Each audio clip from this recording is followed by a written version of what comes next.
that they have here. So obviously you're saying probably in the next few weeks, these will be filled.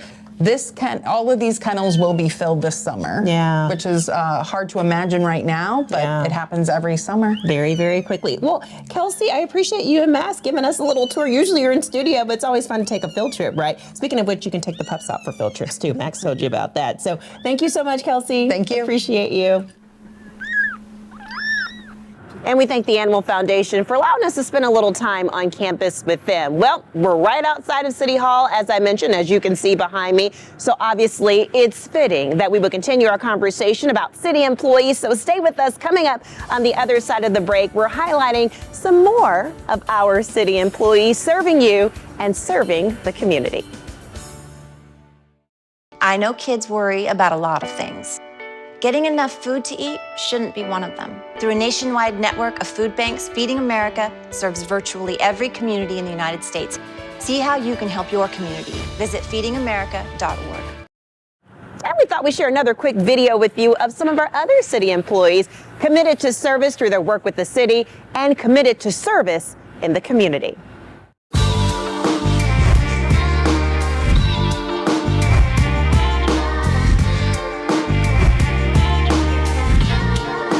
We honor the sacrifices of the past and build legacies for our future. Service isn't just what we do. It's who we are. Giving back isn't an option. It's a responsibility. Service doesn't have office hours. We serve on and off the clock. We're trailblazers creating opportunity and mentors uplifting the community. Scholarship, service, and sisterhood is what we stand for and live by. Excellence in all we do. Dedication in all we pursue. This This is our legacy.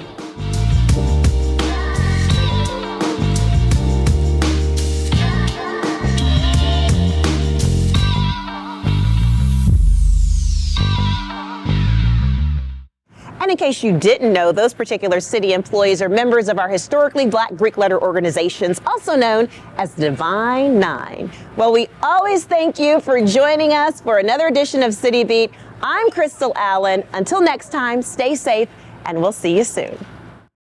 Find out what's going on all over the city of Las Vegas by subscribing to the City Beat e-newsletter. Simply scan this QR code to get a preview of each show twice a month.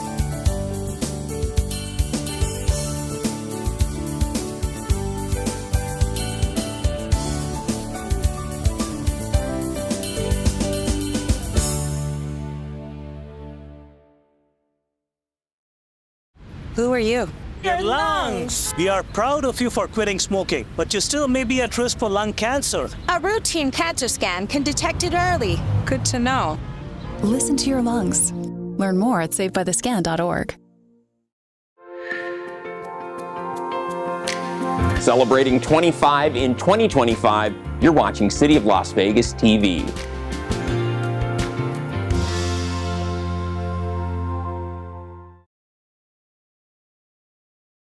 The following program is closed captioned for the hearing impaired.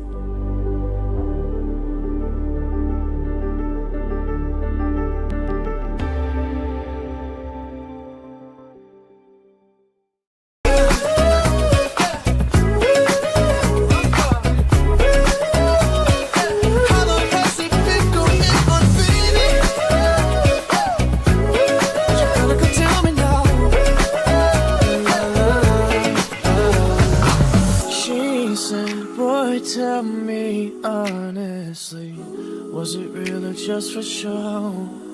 Yeah. She said, save your apologies.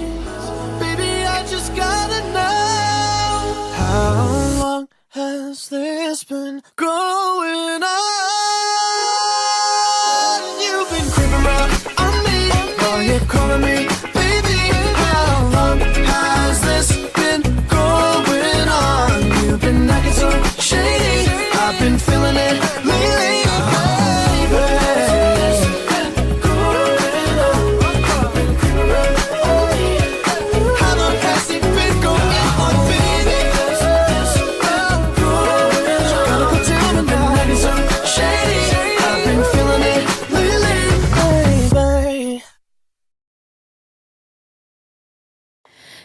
introduced me to your family. Watched my favorite shows on your TV. Made me breakfast in the morning when you got home from work. Making plans to travel around the world. Said we'd always put each other first. Old love songs we used to play too. Funny, now I hate you. Now I remember when you called me late at night. I give you my hours and advice, just trying to fix you. And all your daddy issues, but now I don't even miss you anymore. So I want all the tears back that I cried. All the hours spent giving advice on how to write your song. All you did was prove me wrong. When you said you loved me, well, you must have had your fingers crossed. Should've paid attention to my friends, telling me how bad it's gonna end. Always giving their opinions. Now I wish I would have listened. I could say I'm sorry, but I'm not. You don't deserve the one thing that you love. And now I remember when you called me late at night, and I gave you my hours and advice, just trying to fix you. And all your daddy issues, but now I don't even miss you anymore. And so I want all the tears back that I cried. All the hours spent giving advice on how to write your songs. All you did was posted in compliance with the open meeting law. These proceedings are being video recorded and can be viewed live on City of Las Vegas TV on Cox Cable Channel 2. You can also watch the meeting live online and access other city content by visiting lasvegasnevada.gov/connect. The proceedings will be rebroadcast on City of Las Vegas TV the Wednesday of the meeting at 8 p.m. and also on Friday at 4 a.m., Saturday at 7 p.m., Sunday at 7 a.m., and the following Monday at 5 o'clock p.m. This building is protected by a state-of-the-art fire detection and suppression sprinkler system. If alarms should activate during today's meeting, please evacuate using the exits at the back of chambers out of the mezzanine, proceed out the double doors to the terrace and down the back staircase. For anyone that has difficulty with stairs, please check with the marshal or fire official for assistance. Once outside, assemble on the northeast corner across the street from City Hall at Lewis and First Street. Employees wearing safety vests or our city marshals will inform you when it is safe to re-enter the building. For public comment related to the items on the agenda, citizen participation in public hearing items, we have available a speaker card which you can complete and submit to the city clerk. Cards are available in the city clerk's office or at the rear of the chambers. If you do not submit a card, it does not prevent you from speaking under public comment, citizens participation, or specified public hearing items. If there is anyone present today that has a need for hearing impaired equipment, please see the city clerk's staff. Please note, if you parked in the parking garage across the street, a self-validation machine is located in the foyer between council chambers and the security desk you walk through to enter these chambers. You must have your ticket with you to use the machine. If you do not have your ticket, see security personnel when exiting for a validation coupon. We will now move on to item number 3, public comment. Public comment during this portion of the agenda must be limited to matters on the agenda for action. The amount of time any single speaker is allowed may be limited. All comments made will be cross-referenced to those specific items. If anyone submitted a speaker card or who wishes to speak under this portion of the agenda, please come to the podium and state your name for the record. Hearing and seeing none, we'll move on to item number 4, for possible action to approve the final minutes by reference to the regular redevelopment agency meeting of February 5th and 19th, 2025. May I have a motion, please? Motion to approve. There's a motion to approve. Please vote. And post. That motion was made by Councilwoman Frances Allen Polensky. That item passes. We are now moving on to item number 5. RA-6, 2025, discussion for possible action regarding a resolution finding the project proposed by Electrical Utility Incentive Program Reimbursement Agreement between the City of Las Vegas Redevelopment Agency and TUPR2 LLC to be in compliance with and furtherance of the goals and objectives of the redevelopment plan, and authorizing the execution of the EUIP by the RDA Furthermore, the incentive agreement encourages the property owner to underground electrical lines in conjunction with the development located at 222, 310, and 324 South Main Street, $250,000 RDA Special Revenue Fund. Redevelopment Area 1, Ward 3, Councilwoman Diaz, and there's a note that this item is related to Council Item 35R-17, 2025. Good morning, Ms. Babsky. Good morning, Mayor Pro Tem, City Council members. Dina Babsky, Director of Economic and Urban Development, here with you this morning. Our wonderful guests, Mr. Jonathan Jossel with the Plaza, and also Mr. Grant Garcia. Welcome. Thank you for having us. Yes. Thank you. Good morning, everyone. So today, for your consideration, we're bringing forward an application for the program that you approved, I want to say maybe a couple of months ago. It is a program to help our partners underground the utility lines. If you recall, I'm sure you see those poles all over downtown. They're dissecting every city block left to right. And in order for us to do different development projects, and in this case, a very special project that we'll go into detail a little later, we need to put those lines underground. And so the Redevelopment Agency obviously is entering into a reimbursement agreement upon your approval to reimburse for some of the costs incurred by Mr. Jonathan Jossel and his partners during the undergrounding of the utility lines. The site for the project we see every single day when we come to work is right across from City Hall, where we have the rodeo. Sometimes we refer to it as the core arena, but most importantly, it is the land that is part of the Plaza Hotel. Around the neighborhood, obviously there's City Hall, but of course we know that this is part of our resorts and the Civic District that kind of overlap in this area. And there's, again, a lot of old and aging infrastructure. Just to pinpoint some of the utility lines that did go underground in preparation for the project, I believe there's a total of 4 that went under. They're old, very aged, and essentially were, splitting the core arena, I want to say, right in the middle almost. This is the after photo, and as you can see, the wooden utility lines are now underground. Those are there? No, those are gone. Oh, those are gone. Oh, okay. So apparently this is an old photo, but we'll show you a new video. Yes. So if we could, please play the video, Jeff.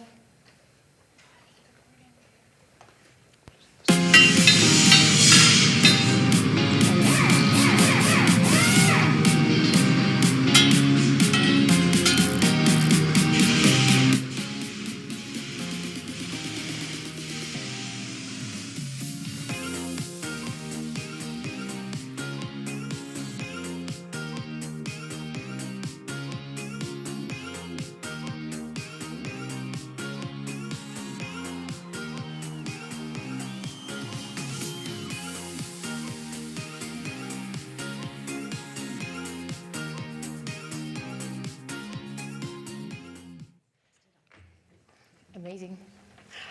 Just to clarify, the utility lines that went under on this side, they're actually in Ward 5, but the substation itself is in Ward 3. So, yes.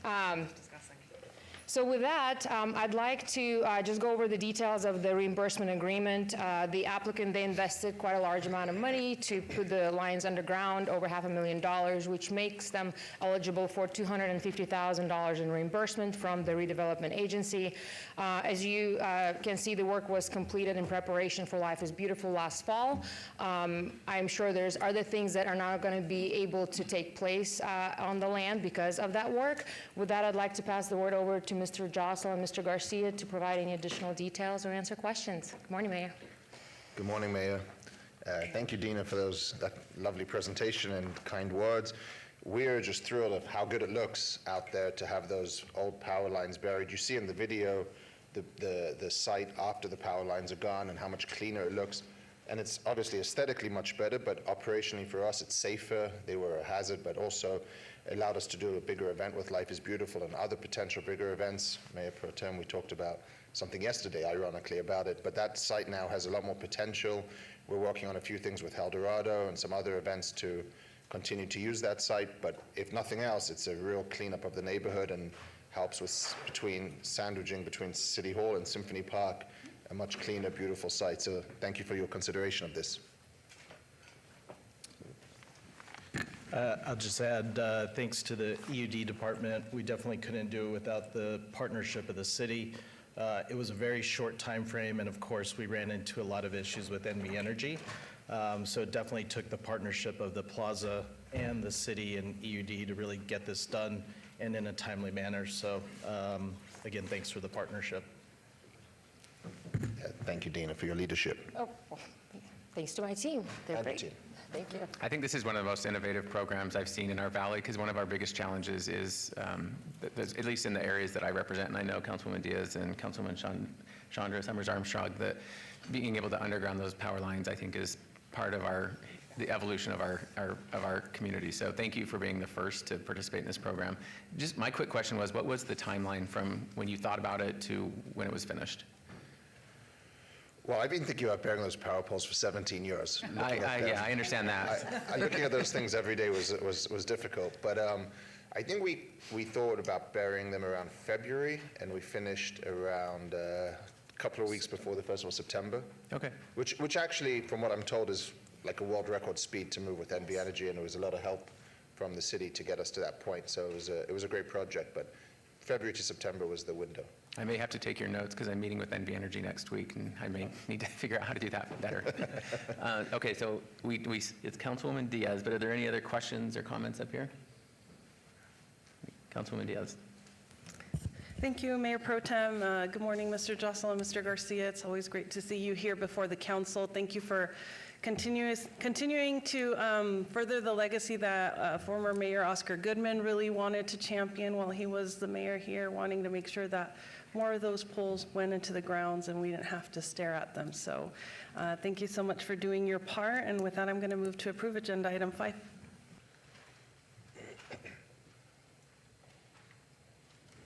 Please vote and post.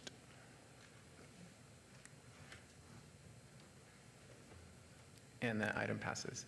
Thank you very much. Thank you. Thank you very much. Thank you. Mayor, I will turn this over to you.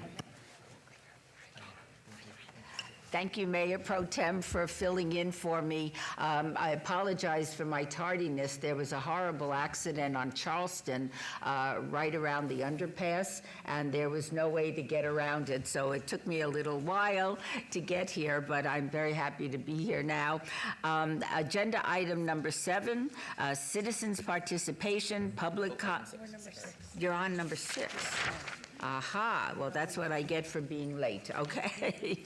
Agenda item number 6, RA-7-2025, discussion for possible action regarding a resolution finding the project proposed by the owner participation agreement between the City of Las Vegas Redevelopment Agency and Aztec Inn Casino Limited Partnership to pay for a portion on the installation of a proposed parking lot located at 120-130 West Cleveland Avenue, is in compliance with and in furtherance of the goals and objectives of the redevelopment plan, and authorizing the execution of OPA by the RDA, $95,000, RDA Special Revenue Fund, Redevelopment Area 1, Ward 3, Councilwoman Diaz. Please note this item is related to council items 18 and 36, R-18-2025. Ms. Babsky. Yes, good morning, Mayor. Dina Babsky, Director of Economic and Urban Development for the city. And with me here today is Mr. Will Heaton, the representative for the application. Welcome. Thank you. For your consideration today, we are presenting an application for an owner participation agreement grant. The site for the project is in Ward 3, as you mentioned, at 125 West Bob Stupak Avenue. Most of us would recognize the site due to obviously the Aztec Hotel and Casino, and also it is right south of the Strat.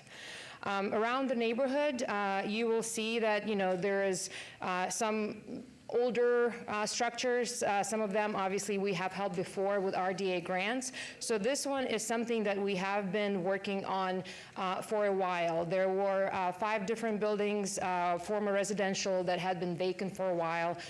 They had, had some hazards, I would say, occasionally for community, some safety and whatnot. And so due to the great partnership with the applicant, we were able to work out a deal where the buildings were to come down, and then the city, well, the RDA would help participate on getting that property into a temporary parking structure until a bigger and more, I guess, a bigger redevelopment would come along.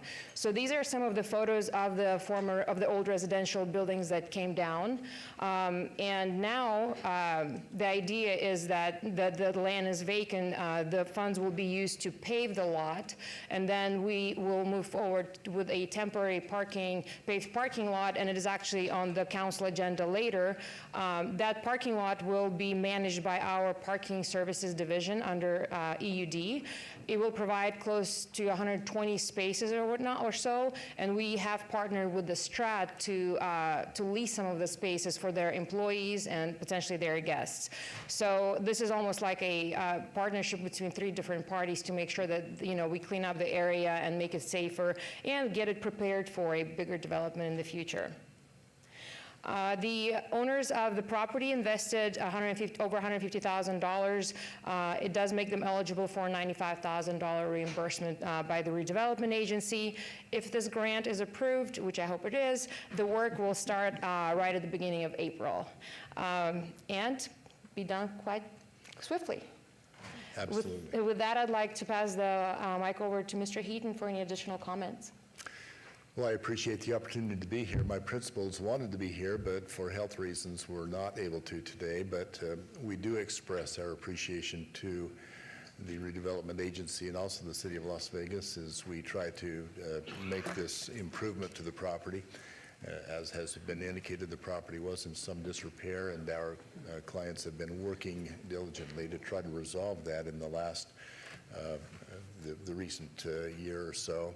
And we really look forward to the opportunity to participate in this venture to further improve the property for the benefit of all involved. Thank you. Okay, thank you. Are there any questions or comments from the agency members? No, we're good. Okay. Is there a motion, Councilwoman Diaz? Absolutely, Mayor. I think this has been a long time coming. People are chomping at the bit for this parking space to be available to the community. So with that, I'm going to move to approve agenda item 6. Okay, shall we vote on the motion?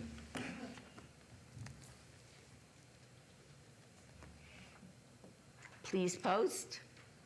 Motion carries. Thank you so much. Thank you. Citizen participation, agenda item number 7. Public comment during this portion of the agenda must be limited to matters within the jurisdiction of the redevelopment agency. No subject may be acted upon by the redevelopment agency unless that subject is on the agenda and is scheduled for action. If you wish to be heard, come to the podium, give your name for the record. The amount of discussion on any single subject, as well as the amount of any time any single speaker is allowed, may be limited, and we'll limit it to 2 minutes. Is there anyone wishing to speak under this portion of the agenda?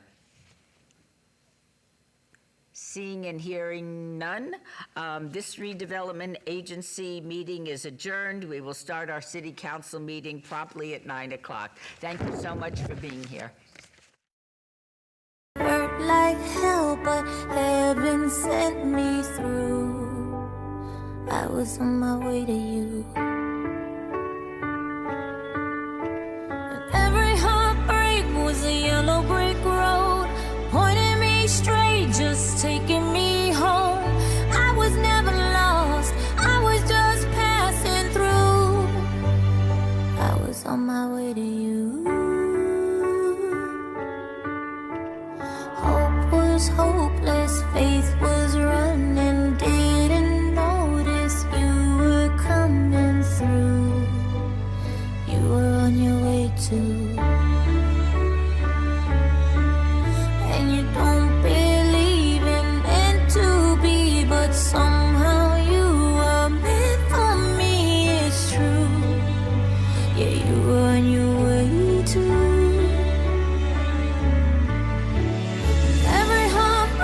Was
to the heart.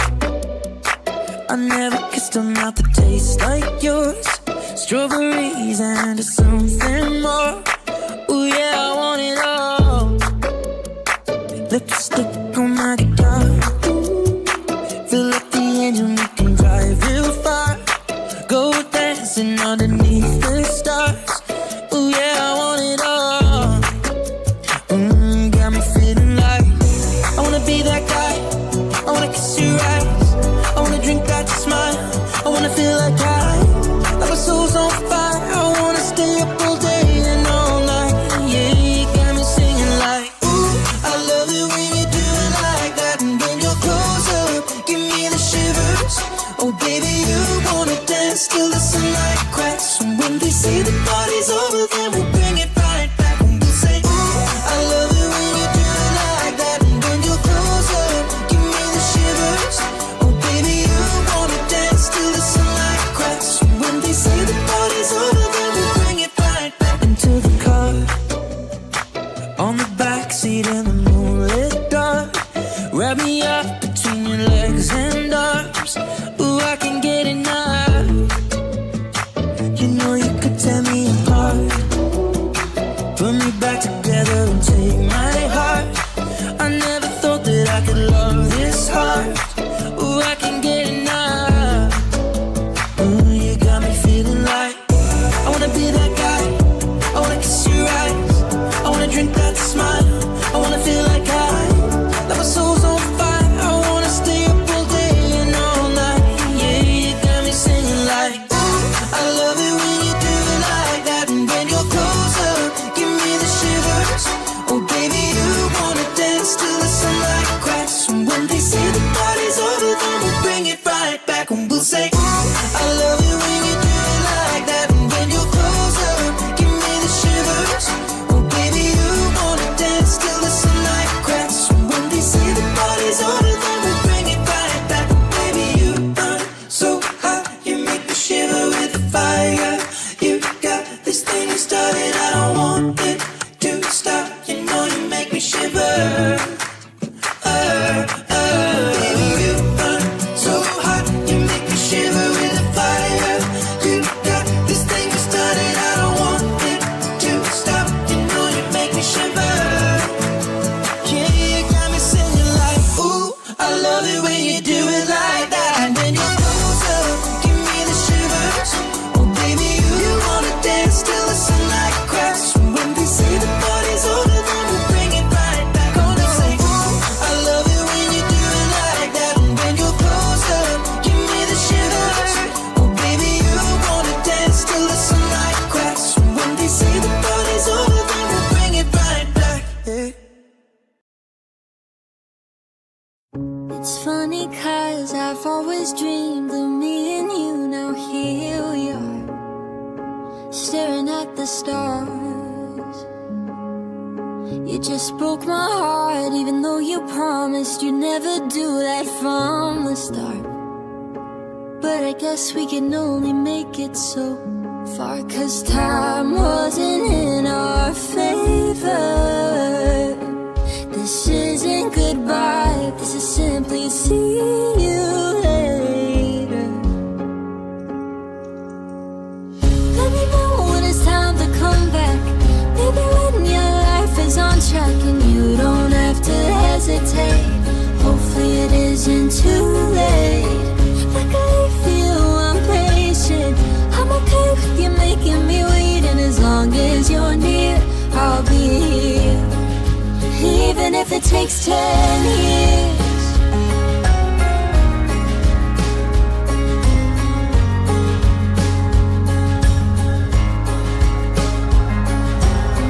Can't fall in love when I found the one. How am I supposed to move on when you're never really too far gone?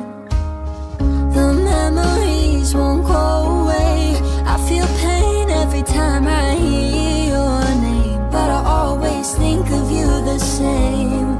Cause time wasn't in our favor.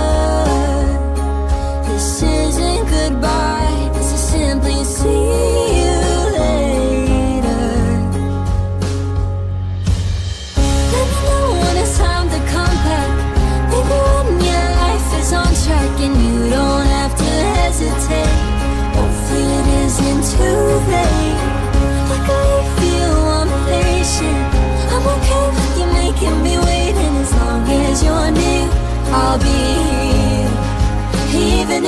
takes 10 years.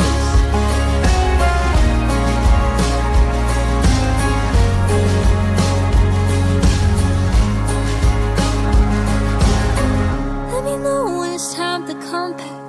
Maybe when your life is on track and you don't have to hesitate.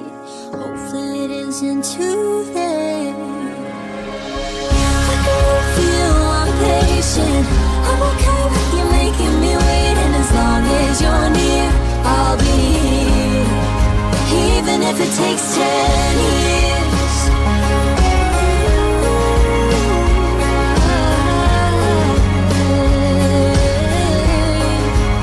Even if it takes 10 years.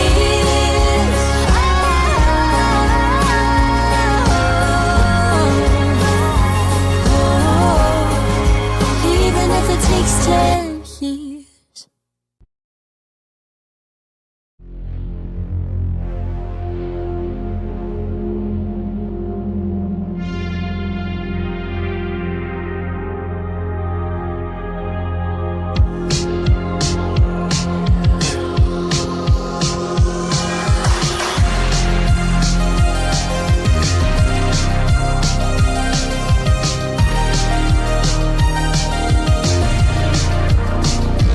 I've been trying to call.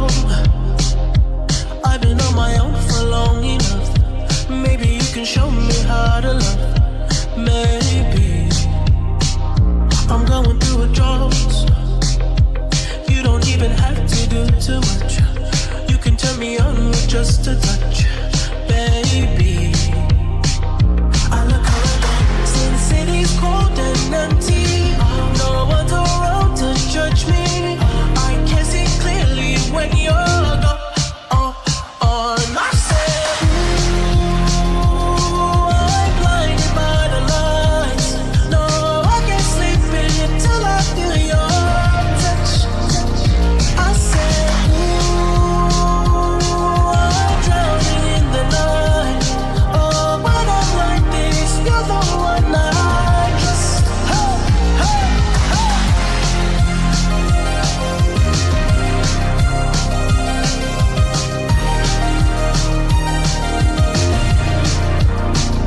I'm running out of time, 'cause I can see the sun light up the sky. So I hit the road in overdrive, baby. Oh, the city's cold and empty. No one's around to judge me. I can see clearly when you're gone. And I said, ooh, I'm blinded by the lights. No, I can't sleep until I feel your touch. I said, ooh, I'm drowning in the night. Oh, when I'm like this, you're the one I trust. I just wanted back to let you know I can never say it on the phone. They'll never let you go this time. I said, ooh, I'm blinded by the lights. No, I can't sleep until I feel your touch. Hey, hey,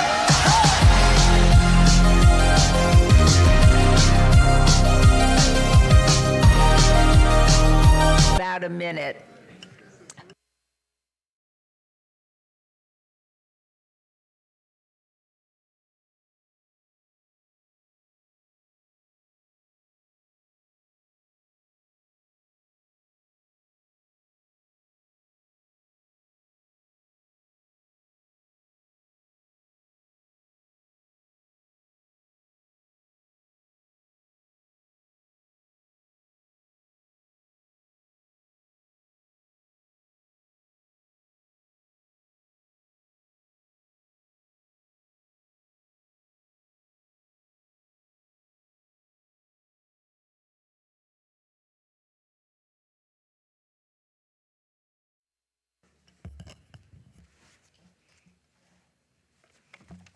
Good morning, everybody.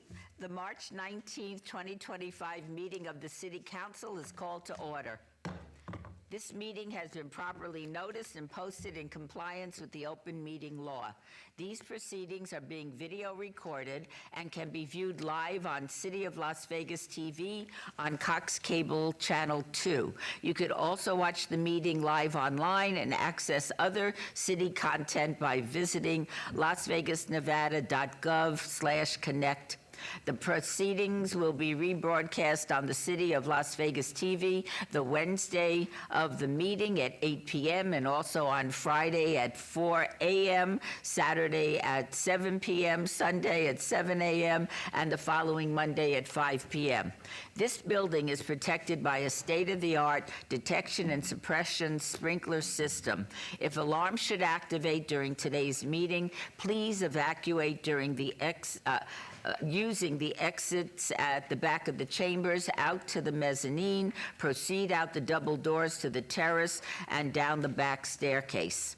For anyone that has difficulty with stairs, please check with a marshal or fire official for assistance. Once outside, assemble on the northeast corner across the street from City Hall at Lewis and First Street. Employees wearing safety vests or city marshals will inform you when it is safe to re-enter the building.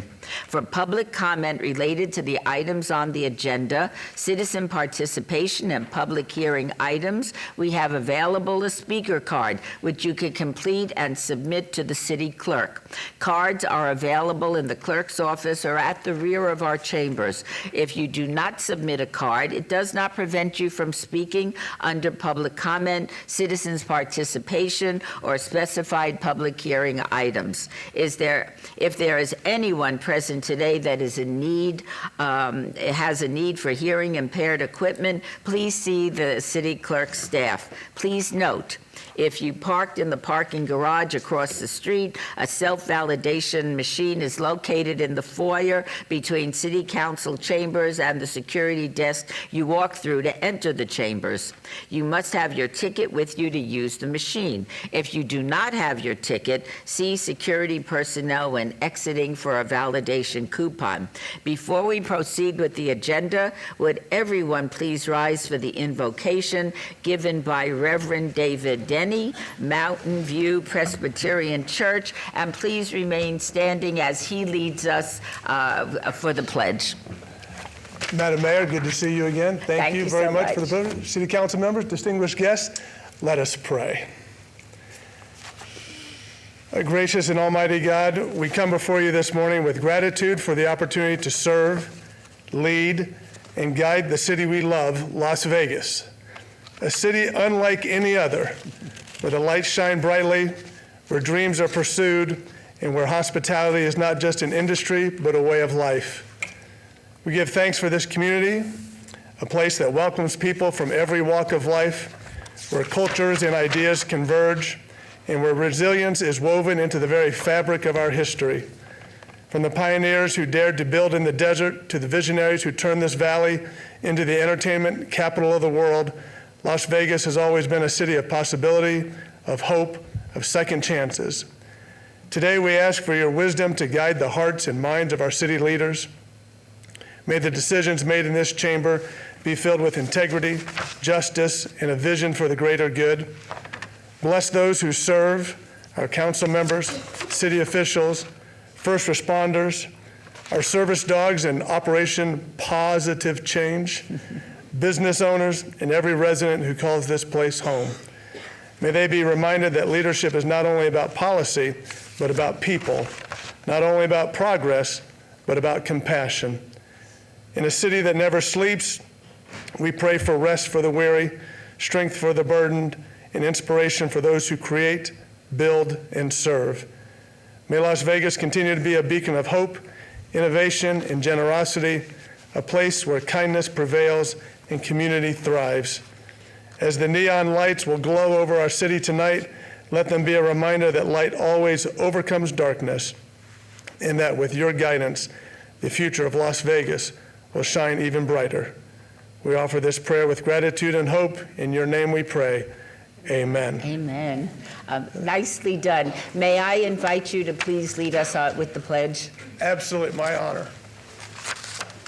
I pledge allegiance To the flag of the United States of to the republic for which it stands, one nation, under God, indivisible, with liberty and justice for all.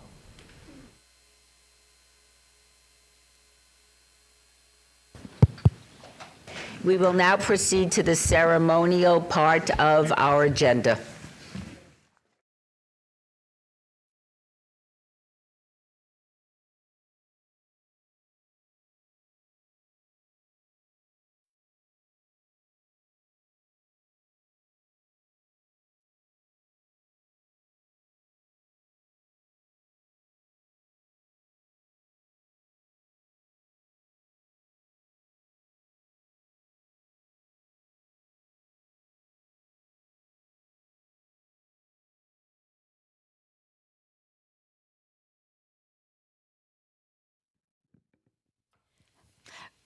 We are here now to recognize our Citizen of the Month.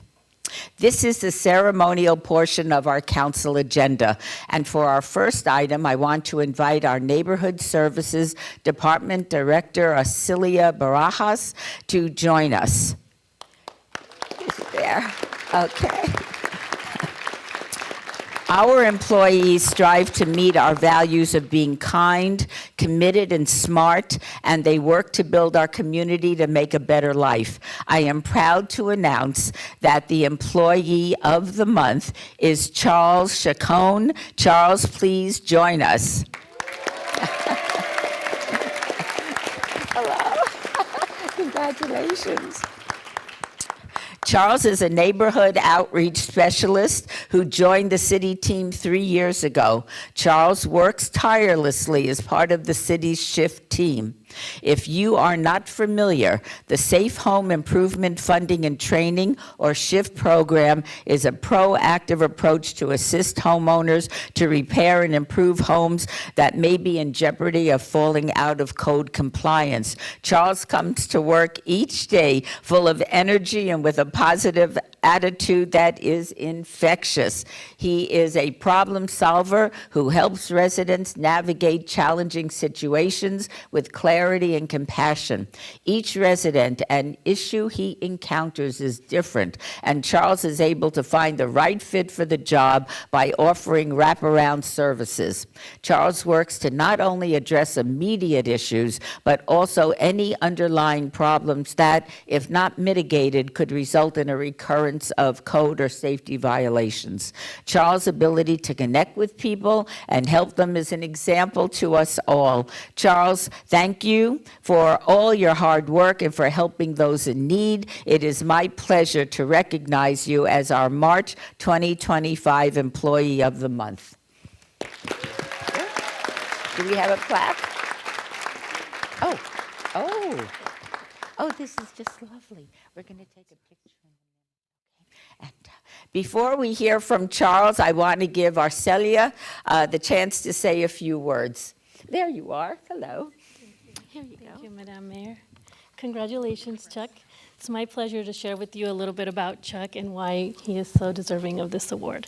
So Chuck joined the city in 2022 and quickly became an integral part of our SHIFT team. As the mayor mentioned, the goal of our SHIFT team is to ensure housing safety and security for individuals and families through an array of programs focusing on code compliance and housing rehabilitation. In his role, Chuck works with individuals and families from mature and often underserved communities where folks often shy away from government and public officials. Due to his joyous nature and kindness, Chuck is able to quickly overcome barriers and establish rapport with individuals and families, enabling him to provide much-needed housing repairs and assistance. He not only earns their trust, he obtains their commitment to the program and also remains committed to seeing the projects through completion for each household that he works with. Chuck is smart and great at leveraging community resources and partnerships for greater impact. Just recently, he and the team collaborated with 2 local contractors and Home Depot to obtain donated materials and labor to replace a dilapidated fence that posed safety concerns for an elderly couple, thus improving their chances of aging in place. Thank you, Chuck, for being kind, committed, and smart. We appreciate you. Thank you. That sounds great. And let's take a picture. We'll do it. Say a few few words, Chuck. Sure. Thank you. Is this you? Yes. Thank you so much for this honor. It's always been a passion of mine to help people and just to improve people's lives. And That's your fan club over it there. is. I was just about to say that. With the neighborhood services team, it's a pleasure to work with them because we improve people's lives on a daily basis. Thank you again. Oh, thank you.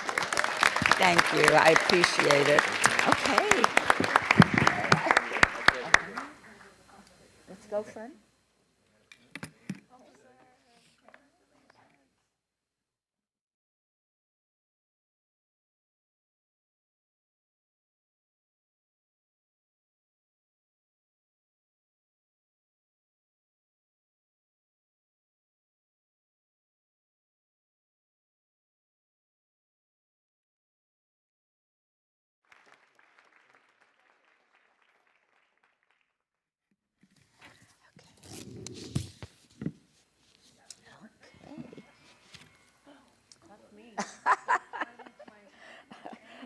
Perfect.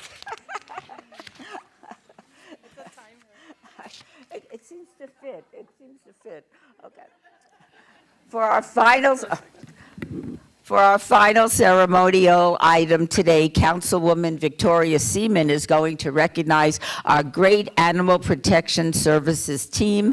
This group has been cracking down on illegal breeding in the city. Councilwoman, I love this one. Thank you so much. Thank you. Thank you. Well, can I invite the wonderful team up here of Operation Positive? All of you, pause, yeah. Where's our fur baby? Okay, Scarlett's coming. Okay. Yeah, let's do half of you on the other side. So today, I want to recognize Chief Jason Potts and his exceptional team in the Public Safety Department for their outstanding effort and dedication to Operation Positive Change, an undercover sting operation targeting illegal breeding in the city of Las Vegas.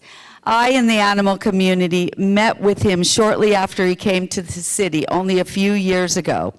He got to know me very well because as a brand new chief, he was there without hesitation when I needed someone to accompany me on a critical surprise inspection.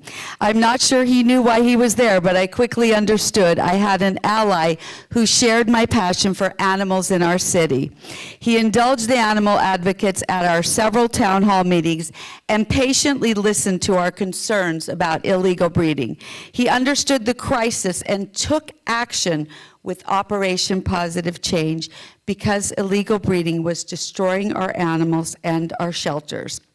This operation, which has resulted in several arrests, multiple violations, and the rescue of several dogs, is a testament to the hard work and determination of Chief Potts and his Flex team.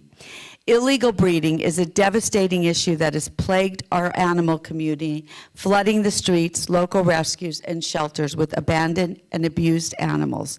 The animal community and I are grateful to Chief Potts and his team for his leadership on this important issue.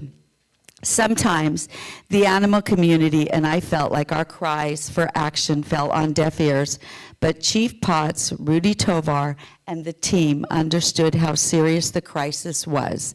Illegal breeding is an industry driven by profit without regard for an animal's well-being. These practices have led to overcrowded shelters, increased euthanasia rates, and countless innocent lives lost in the cycle of neglect and cruelty. Operations like Operation Positive Change are crucial because they hold illegal breeders accountable and raise awareness of the far-reaching problems caused by illegal breeding. We are making significant strides in addressing this issue thanks to Chief Potts and his team. His efforts have saved countless dogs' lives and taken dangerous weapons off the street. It sent a message to those who exploit animals for profit. We will not stand by. We will hold you accountable. Thank you, Chief Potts, and thank your entire team for your dedication and hard work. We have made our community a safer, more compassionate place for all living beings. Your efforts are genuinely appreciated, and we look forward to supporting you in future endeavors as we continue to fight for the well-being of all living entities in the city of Las Vegas. I would now like to present you with a proclamation recognizing Operation Positive Change. So it's right here, but let me read it because it's important. Whereas the City of Las Vegas Department of Public Safety, under the leadership of Chief Jason Potts, has demonstrated unwavering commitment to protecting the welfare of animals and enforcing laws against illegal breeding operations. And whereas the Department of Public Safety Flex Team, including Lieutenant Tim Mullins, Sergeant Jeff Belcher, Officer John Wright, Officer Carlos Garcia, Officer Jorge Caloca, and Officer Louis Uvalde, conducted a dedicated 6-day operation resulting in 35 citations, 2 arrests, and the rescue of 16 puppies, including high-value breeds. And whereas Operation Positive Change successfully disrupted illegal breeding activities by addressing violations such as selling without a license, breeding without a permit, and selling underage puppies, leading to a significant reduction in online listings for unlawfully sold animals. And whereas the operation rescued not only vulnerable animals, but also enhanced public safety by seizing 4 firearms, including a stolen AR-15 rifle, underscoring the broader impact of illegal breeding on our community. And whereas we extend our sincere gratitude to the APS team, Rudy Tovar, Sergeant Christine Watkins, and Brandy Fuse for their invaluable expertise, as well as Carly Helbert and the CAO team for their support in making this operation a success. And now, therefore, we, the mayor and the members of the Las Vegas City Council, hereby proudly proclaim March 19, 2025 as Operation Positive Change Day. We definitely want to hear from you. All right. I'm sorry, Mayor. I was just going to. No worries. I was just going to thank you, Councilman Seaman, and all our elected officials, our council members, for your unwavering support. Listen, you guys, your support is oxygen for our folks. We pay attention to everything that you're saying. This is our response to overpopulation in the valley. The live birth rate for animals is just exploding, and the root cause here is backyard breeding. One of the root causes of that is that. And so our Flex team is a specialized team. They are the tip of the spear, led by Chief Straube and Lieutenant Mullins. They do a great job, and they continue to do it using undercover tactics. They use undercover social media accounts, and we're going to continue to do it. And I do want the public to know we have a webpage that actually will point you to, if you have any tips on any backyard breeding, please let us know, and we're going to continue to get after it. This is from the support of our council and our mayor, and we're going to continue to do it. So we really appreciate all your support. So thank you very much. Thank you. All right, let's do a picture. Okay, Chief Potts, can you join us and your team as well? Chief,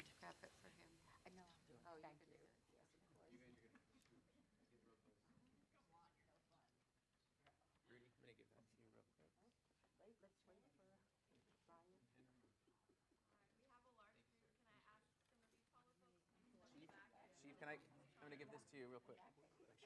You hold that there. Do we have everybody?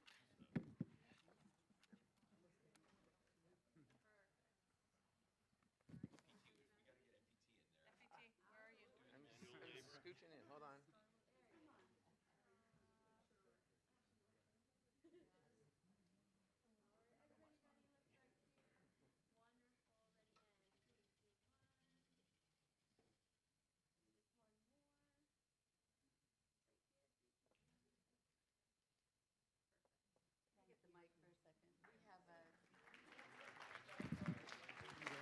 We have certificates for everyone. We kind of jumped the gun there, but I do have certificates. Did you give them out, Brian?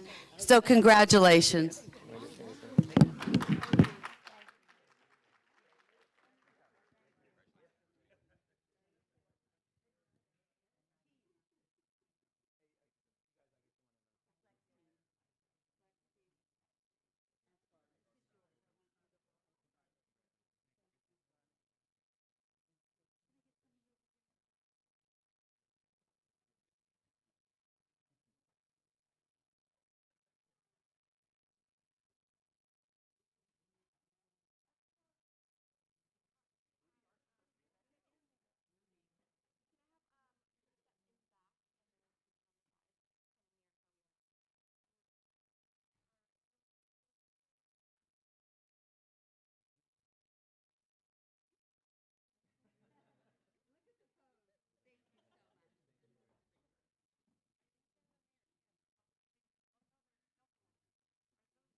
I understand we have some time limitations, so we will be starting or continuing our meeting in 5 minutes at 9:30.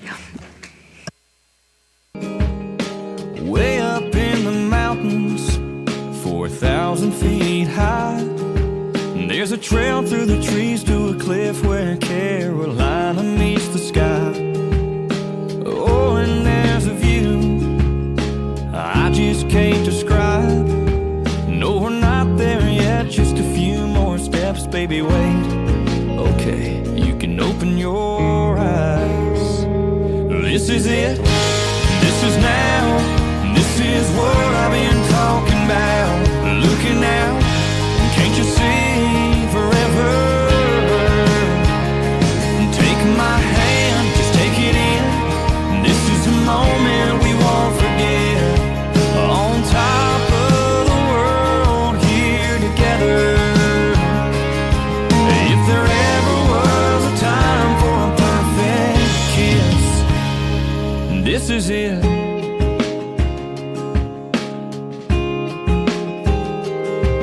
Girl, I know that you've been waiting, talking to your friends, wondering if and wondering where and wondering when. Well, I've been waiting too, holding on to this ring, for the right words to say, for the right time and place for me to get on one knee. This is it, this is now, this is what I've been talking about. Looking out, can't you see forever? Take my hand, just take it in. This is the moment we won't forget. On top of the world, here together. If there ever was a time for a perfect kiss, well, this is it.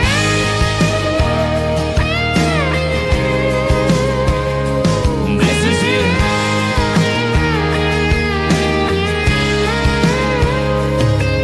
Now you're walking down the aisle, and I can't help but smile. This is it, this is now.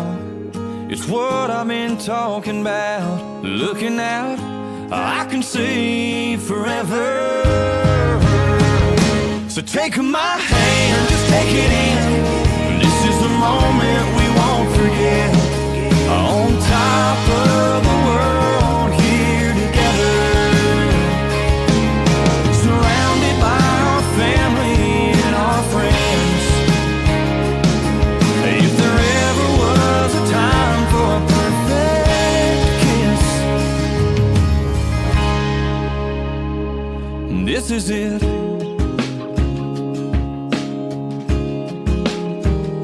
Yeah, this is it.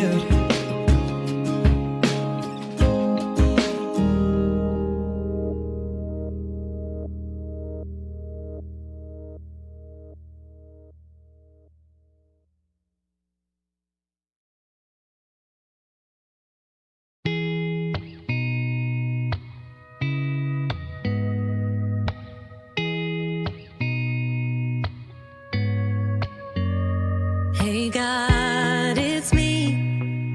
I hate to be a bother, but I could use a minute or two. Yeah, I'm just so heartbroken, disappointed in the way this world is coming unglued. And I can't help but wonder, are you? If you got a little light left in your back pocket, rain it down like pennies in this wishing well of tears. I know that you're busy, but if you could hear me talking, we could use a little more heaven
Agenda item number 7, public comment during this portion of the agenda must be limited to matters on the agenda for action. The amount of time any single speaker is allowed may be limited. We'll limit this to 2 minutes. All comments made will be cross-referenced to those specific items. If anyone submitted a speaker card or who wishes to speak under this portion of the agenda, please come to the podium, state your name for the record. This is your opportunity to address the council, but the council is not able to respond or engage in dialogue.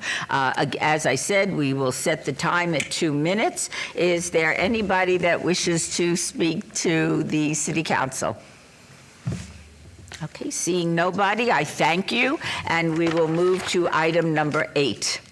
For possible action, any item from the 9:30 a.m. session that the council staff and/or the applicant wish to be stricken, tabled, withdrawn, or held in abeyance to a future meeting may be brought forward and acted upon at this time. Mayor Pro Tem?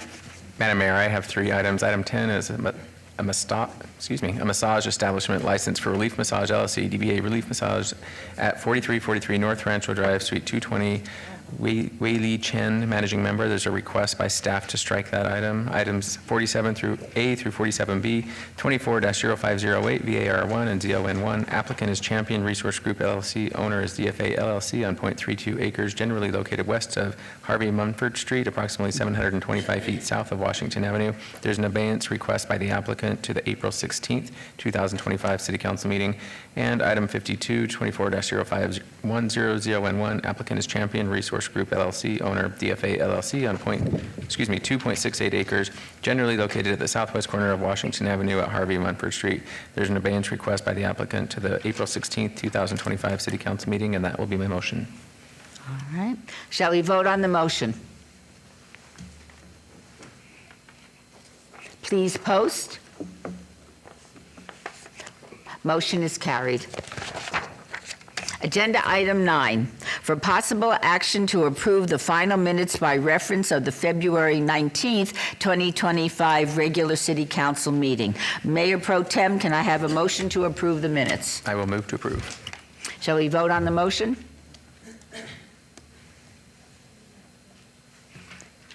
Please post. Motion carries.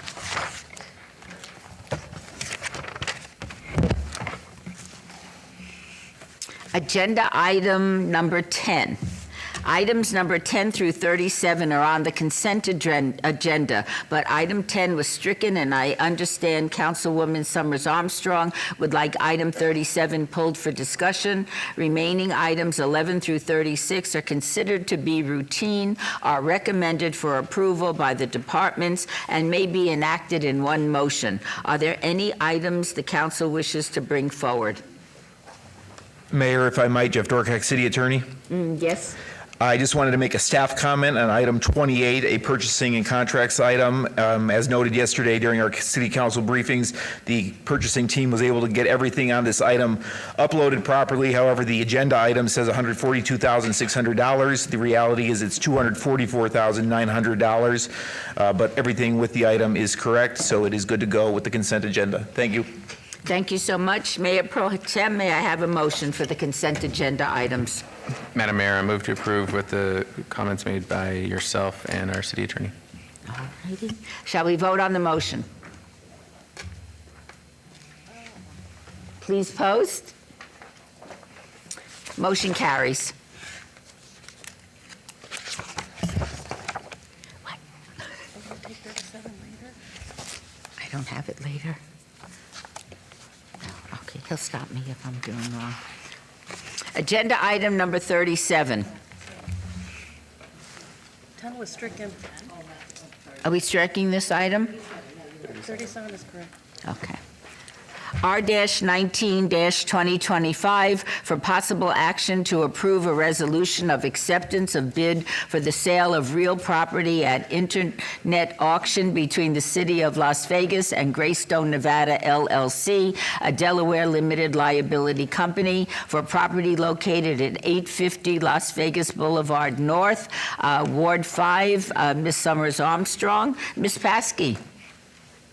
Actually, It's not available. There you are. You may proceed. All right. Good morning, Mayor and Council. As you know, on March 6th, we had the auction for the Cashman property, and we had a high bid of Sorry, 30. can you state your name for the Oh, sorry. Teresa Boyce, Real Estate Manager. And sorry I didn't state your name for you. We had the auction, the winning bidder, or the high bid, was $36,150,000. It was Greystone LLC, and John's going to go through the next steps. So yeah, March 19th, which is today, is the date that the council will review the highest bidder, being Greystone. Mr. Redilla, can you state your name for the record? Oh, sorry. John Redilla, Assistant City Attorney. Greystone, Nevada, which operates, is the LLC that operates Lennar Corporation. So you'll consider the highest bid today. We will commence, assuming it's approved, we will commence negotiations of a purchase and sale agreement to be executed by April 17th, which will have timelines for entitlements for the project, with an anticipated closing sometime in mid-September on the project, after review by Planning Commission and City Council of the entitlement actions that are required for them to develop the property. So we'll happy to entertain any questions. Okay. Are there any questions or comments from the council members? Okay. Thank you, Madam Mayor. Excuse the froggy voice. Is there appropriate time to get some statement from the folks representing the bidders at this time? Absolutely. Would you state your name for the record? Yes, good morning, Mayor, members of council. Stephanie Gronauer, 1980 Festival Plaza Drive, here on behalf of the applicant and the bidder, in this case, Lennar Homes. We're really excited and would ask for your approval this morning as the highest bidder. This is a great opportunity, I think, for the city to have a really special redevelopment area at the old Cashman Field, and we're super excited to work with the council on your vision and see that to fruition. You've been a great partner to Lennar, and we're excited to have another project moving forward. All right. Is there a motion, Councilwoman Summers Armstrong? Thank you, Madam Mayor. I think we've made it very clear how important it is for us to find ways to develop housing in our community, especially in Ward 5. We are very bereft in housing, and this is an exciting, once-in-a-lifetime, my lifetime opportunity. And so with that, I'd like to make a motion for approval. Thank you so much. Shall we vote on the motion? Please post. Motion is carried. Thank you very much. Thank you so much. Agenda item 38. Discussion for possible action regarding the ratification of Christopher Craig as Innovation and Technology Director, $200,000 plus benefits coming from the general fund. Mr. Jansen. Good morning, Mayor Berkley, Member City Council, Mike Jensen, City Manager. I'm pleased to be here today to present before you for ratification as our new Director of Innovation and Technology, Mr. Chris Craig on my right.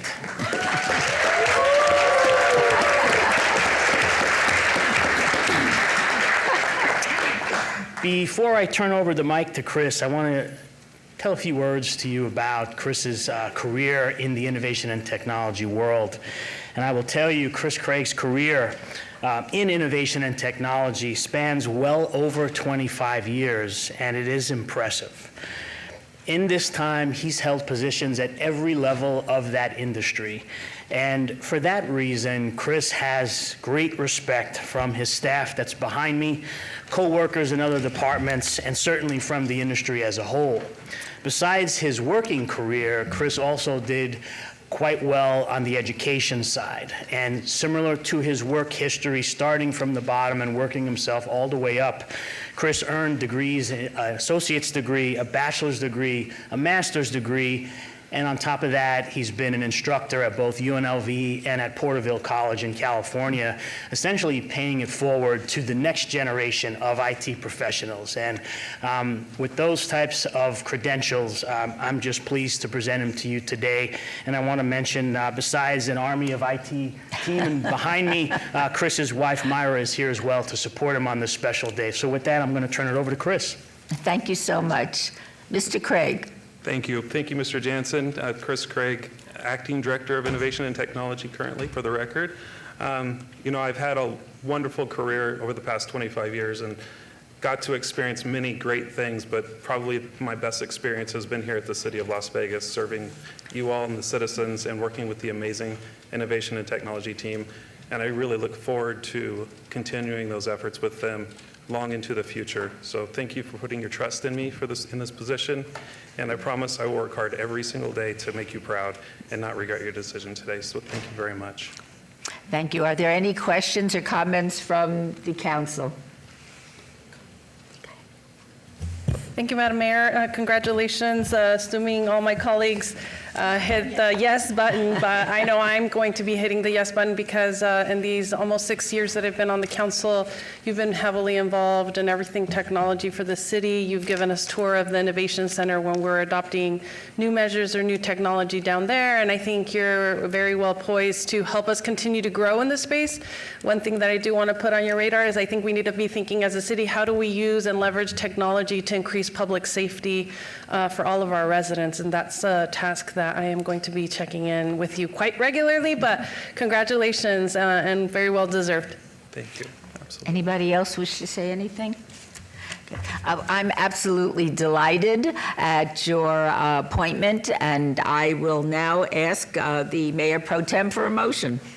Thank you, Madam Mayor. I had one request, though. I believe you're a social media influencer. I don't know if people know that or not.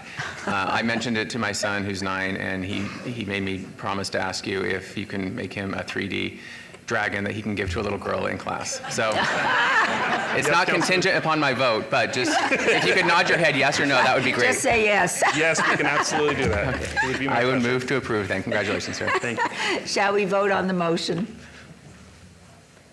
Please post. Motion is carried. Congratulations. Thank you.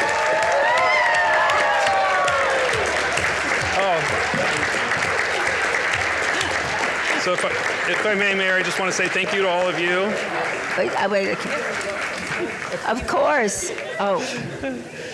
Thank you, Mayor and Council. I really appreciate it. Thank you, City Management staff, for your trust in me.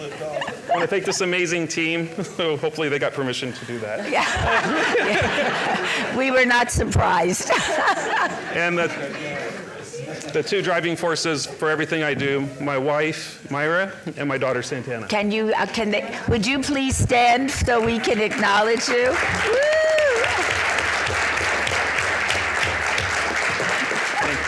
Thank you. Thank you so much, and congratulations.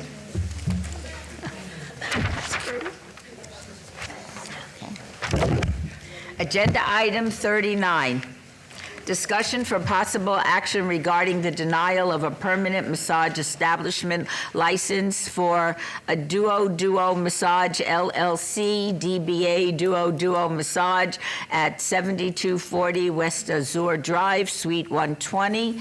Mr. Yang, Managing Member, Ward 6, Ms. Bruni.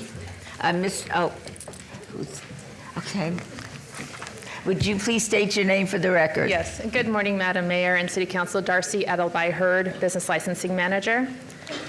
We're here with item number 39 for the denial of a permanent massage establishment license for Duo Massage in Ward 6.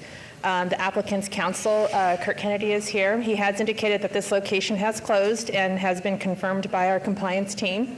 However, we still would like to make a record of the activity that took place under the ownership at the location in the short time it was opened. With your permission, I would like to read that into the record. In September of 2024, our staff conducted a pre-issuance inspection and provided education to the licensee of our Las Vegas Municipal Code. The following day, a temporary license was issued on September 5th. 3 weeks later, on September 24th, a follow-up inspection was found. There were beds in the office and the break room, and it appeared someone was living on site. The massage therapist on site did not have a license. Staff provided education once again to the licensee. In November, a routine follow-up inspection was conducted and found a newly locked hallway door that led to the massage rooms, and even though no massages were taking place at the time, it took some time for access to be granted to our staff. Our license officers found condoms in the bathroom, red lighting in the massage rooms, and personal items such as toiletries, undergarments, and clothing in the shower room, which are signs of residential activity, with 2 lounge beds with fully stocked bedding in the back office and break room. Again, the massage therapist on site did not have a license. The following month, on December 6, 2024, Las Vegas Metropolitan Police Department did an undercover operation where the undercover officer's thigh and groin area were touched. After the the undercover officer asked for sexual favors, and the therapist told him to come back a different day. So no arrests were made that day. But on February 7th, this year, 2025, 2 months later, Metro did another operation where the key employee, Yang Bai, or Bay, solicited for prostitution after his massage. Our staff was notified and a joint inspection was conducted where the interior hallway door was once again found locked. The employee break room was still set up for residential use, and alcohol was found on site as well. An emergency closure was issued by Metro, and the temporary license was suspended. As mentioned, their counsel informed us that they have closed and withdrawn their application, and with staff's recommendation of denial of the permanent license as per Las Vegas Municipal Code 6.06160, any person and/or entity who has been denied may not apply for a license or approval for suitability until 1 year following the effective date. Okay, thank you. Would you care to make a comment? Just Kurt Kennedy, bar number 5032, 815 South Casino Center Boulevard. Counsel for the ownership, and yes, they did vacate the unit, and the lease has been canceled, and so they've surrendered their application, and they understand the consequences. Thank you. Okay, thank you so very much. Are there any questions or comments from the council members? Okay. In that case, is there a motion, Councilwoman Bruni?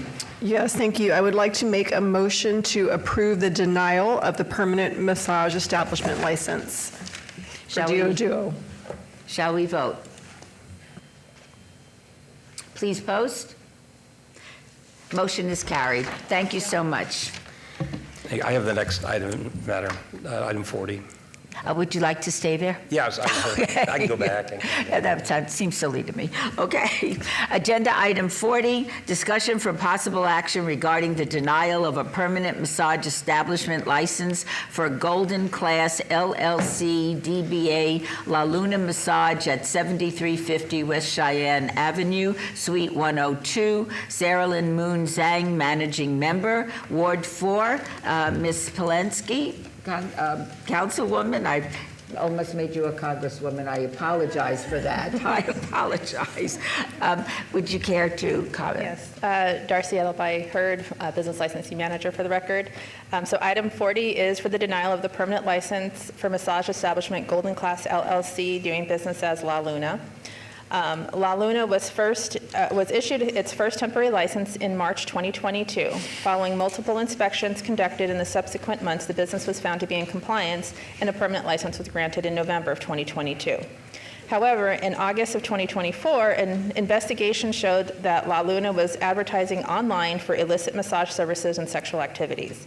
As a result, an undercover operation was conducted on August 22nd, 2024, during which a Las Vegas Metropolitan Police officer received a massage and was solicited for prostitution.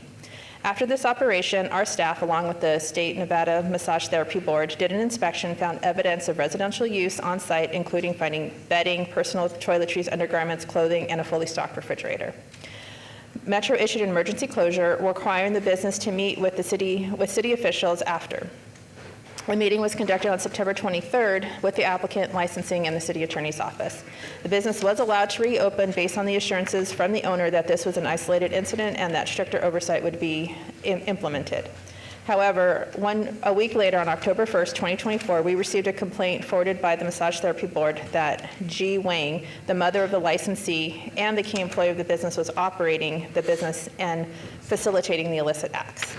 Our office did an inspection on October 4th and found a newly installed locked door hallway leading to the massage rooms, and also found Ji Wang on site along with personal items.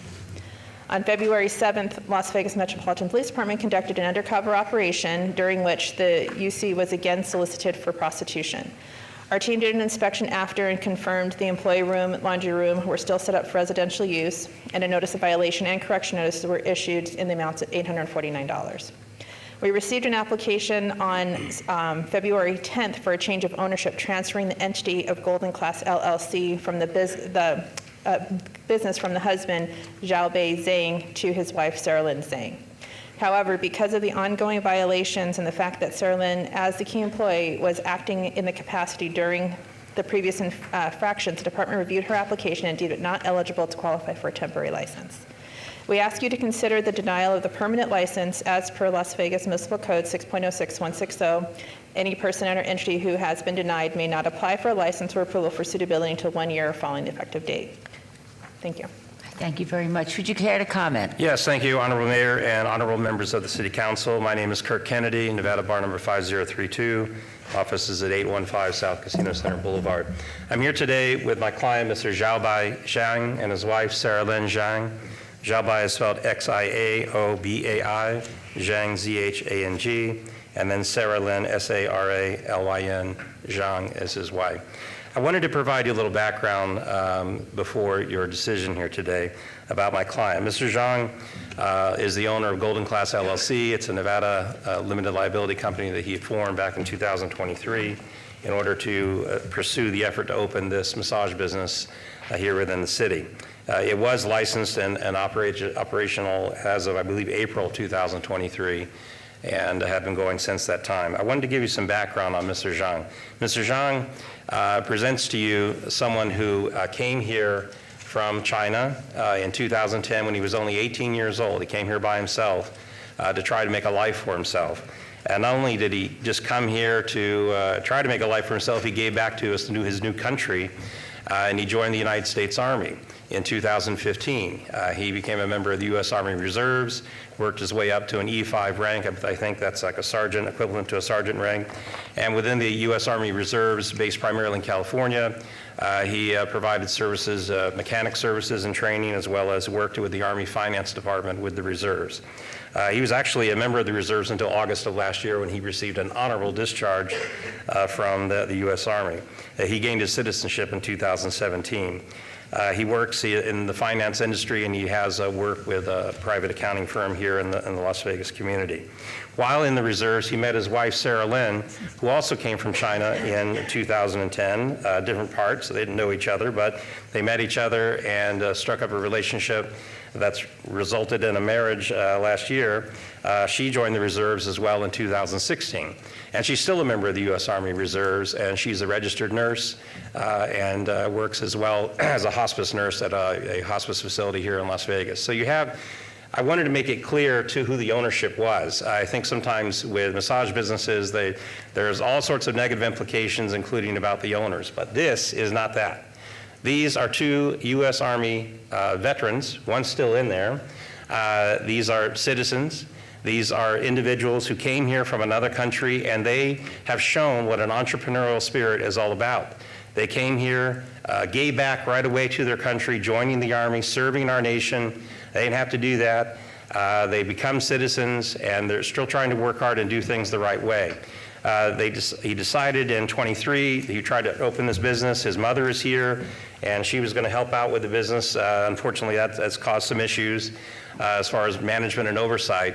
But he started this small business here within our community. It was approved by the city as a way to give back and also to try to make something of himself with an extra business that he could oversee and manage and develop here within our city. In late last year, well, in August, roughly last year, as the business license representative has indicated, they did have some trouble there. They did have an individual who was arrested. And then this happened again with another therapist relatively recently. And I've talked with my client about that, about what's happened here. Clearly, it's a question of selection of who your therapists are, and also a question of oversight and management.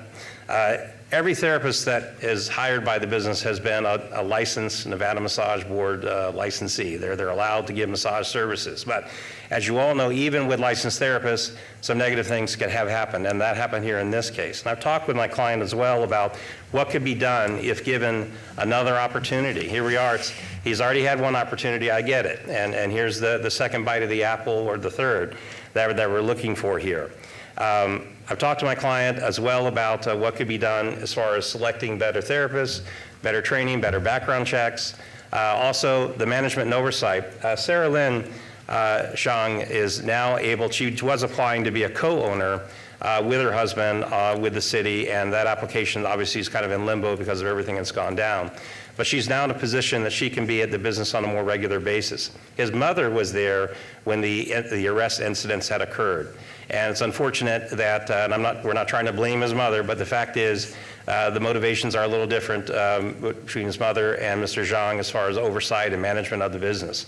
I now have a confirmation from Ms. Zhang that she can be there. She has the time and the effort. That's one of the reasons she wanted to become a co-owner of the business, so she could be there more often and have a stake in this, not just with her husband, but to support him and to support this business. So I think that they definitely realize one thing. Getting a license is a privilege, not a right. Becoming a citizen is a privilege, not a right. And they had to go through those steps. You have two individuals here who've given back to this country. They're trying to do it the right way. Obviously, minority ownership here, so you have veterans, minority ownership, trying to make something of themselves here in the United States and to further their goals of becoming more successful. My client has indicated as well that if he's granted another opportunity, there will be greater efforts at management and oversight in addition to the greater background checks on who the therapists are and who is being hired. Obviously, this can't happen. Having individuals arrested is more than just a little no-no. It's a major breach of trust between the city, which grants a license, and the massage business owners. They have to have more stringent levels of management and oversight, and I believe my client and his wife, they both understand that. What we're asking the City Council to consider today, despite this history which has been laid out, is to allow the issuance of a 6-month temporary license, subject to any conditions deemed appropriate by the city or by business license, and allow a 6-month period of time for them to make some changes here, show some proof, show some more good faith, due diligence, and to prove that this can be done the right way. There are massage businesses in Clark County and in the city which you never hear from, because they do things the right way. This is not a business, a type of business that is inherently flawed, that has inherent issues with character and the people that work there and own them. There are many massage businesses that get their license, they pay their annual fee, and nobody hears anything of them because nothing happens there, and they do things the right way. My clients are trying to do that. Obviously, they need the city's assistance with this, with the grant of a temporary license. We understand how we come here hand in hand, having he went through a previous matter last September to try and stay open. But my client is determined to do this the right way, to show good faith, and we are asking the city to show some back to this veteran-owned, minority-owned business and allow a 6-month temporary license obviously with no issues or concerns that happened during those 6 months, and we'll come back here in 6 months or whatever deemed appropriate, and then I make the pitch that they showed their good faith. Can we get a permanent license, or do we continue it on a temporary status? We're asking for this opportunity for my clients. Thank you very much. Thank you. Mr. Kennedy? Yes, sir. Do you care to comment, Darcy? I don't have any further comments. Are there any questions or comments from the council? Okay. Is there a motion, Councilwoman Polensky? Thank you, Madam Mayor. Mr. Kennedy, I really appreciate your advocacy for your client. You're a good lawyer, and I appreciate their immigrant story. As a Korean American, I have one very similar. And as a small business person, I feel for them. But the rule of law is the rule of law, and soliciting prostitution in Ward 4 is not acceptable. And your clients can have a year to think about how to sharpen their pencil and be better managers and operators and come back at that time. I'm going to move for approval of item number 40, the denial of a permanent massage establishment license. Thank you. Okay. Shall we vote? Can I ask a question? Yes, you may, of course. Was this the first incident? It's this, okay. It's the second. Thank you. Yes. Shall we vote? Please post. Motion carries. Thank you for the time today.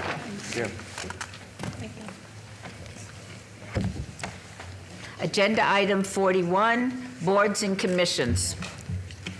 Discussion for possible action regarding the reappointment of Matt Tramp, Ward 1, Aaron Batista, Ward 3, Liz Becker, Ward 4, as neighborhood representatives and staff designees, Samantha Burgess, Ward 2, Brenda Flank, Ward 4, and Blanca Lindsay, Ward 6, and the appointment of nominees Jan Churchill, Mayor's designee, Shannon Nordstrom, Ward 2, Angel Lascano, Ward 5, Robert Estrada, Ward 6, as neighborhood representatives, and Alexander Fuller, Ward 1, Arlene Alvarez, Ward 3, and Nora Loris, Ward 5, as staff designees for the Neighborhood Partners Fund Board.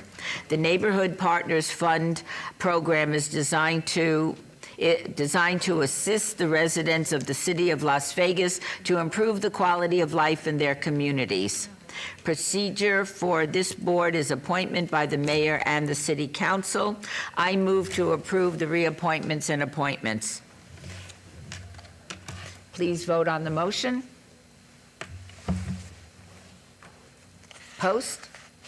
Motion carries. Congratulations to all those that have been appointed and reappointed. Agenda item 42, discussion for possible action regarding the appointment of nominee Susan Heltzley to other post-employment benefits trust fund board of trustees. A vacancy was created with Gary Emmeling's retirement. Ms. Heltzley is qualified and wishes to be appointed. I move to approve the appointment. Please vote. Post. Motion carries. Agenda item 43, discussion for possible action regarding the appointment of nominee Walter Jones III to a Ward 5 seat of the Parks and Recreation Advisory Commission. A vacancy exists due to the term expiration of a previous member. Mr. Jones is eligible and wishes to serve. Is there a motion, Councilwoman Summers Armstrong? So moved. Oh, my. Shall we vote on the motion? Please vote. Please post.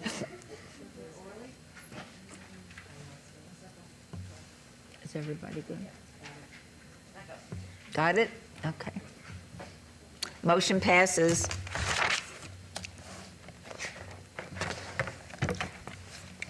Agenda item 44, recommending committee bills eligible for adoption at a later meeting. Item number 44, Bill 2025-1, will be heard at a later meeting.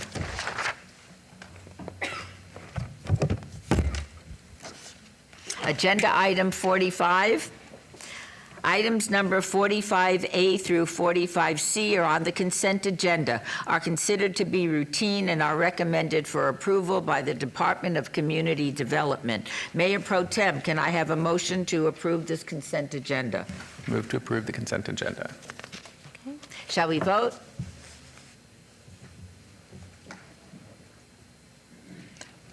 Post? Motion passes.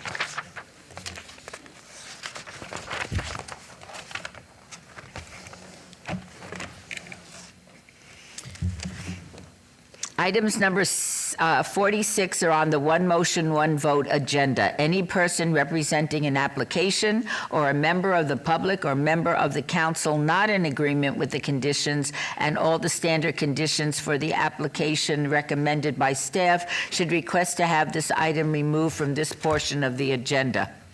Item 46, 24-0645-SUP1, applicant, the Beautiful Event Center owner, the Stephen Trasman Living Trust, on a land use entitlement project request for an existing banquet facility use at 850 South Durango Drive, Suite 100, C1, Limited Commercial Zone, Ward 1, Mr. Knutson.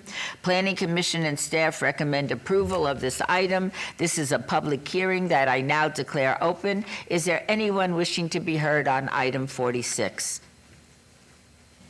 Madam Mayor, Ms. Jones, do you mind coming down to the microphone? Thank you. And Madam Mayor, I have asked Mr. Lowenstein if it's okay with you to read a condition into the record, and I'll ask Ms. Jones if she's comfortable with that prior to any comments up here, if you're okay with that. Thank you. Mr. Lowenstein. Thank you, Madam Mayor. Peter Lowenstein for the record. There are two conditions. The first would read, alcohol service shall be limited to 5 p.m. through 2 a.m. Monday through Friday.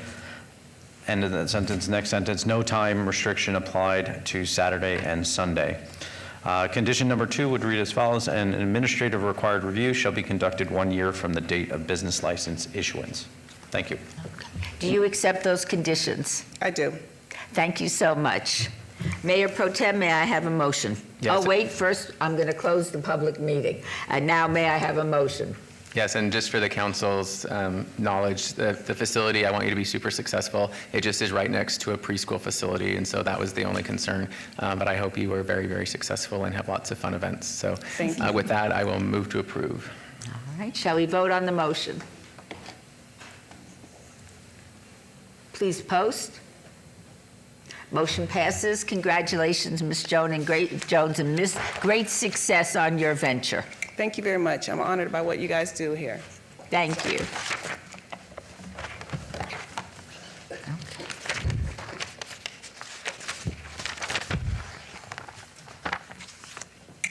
Agenda item 48.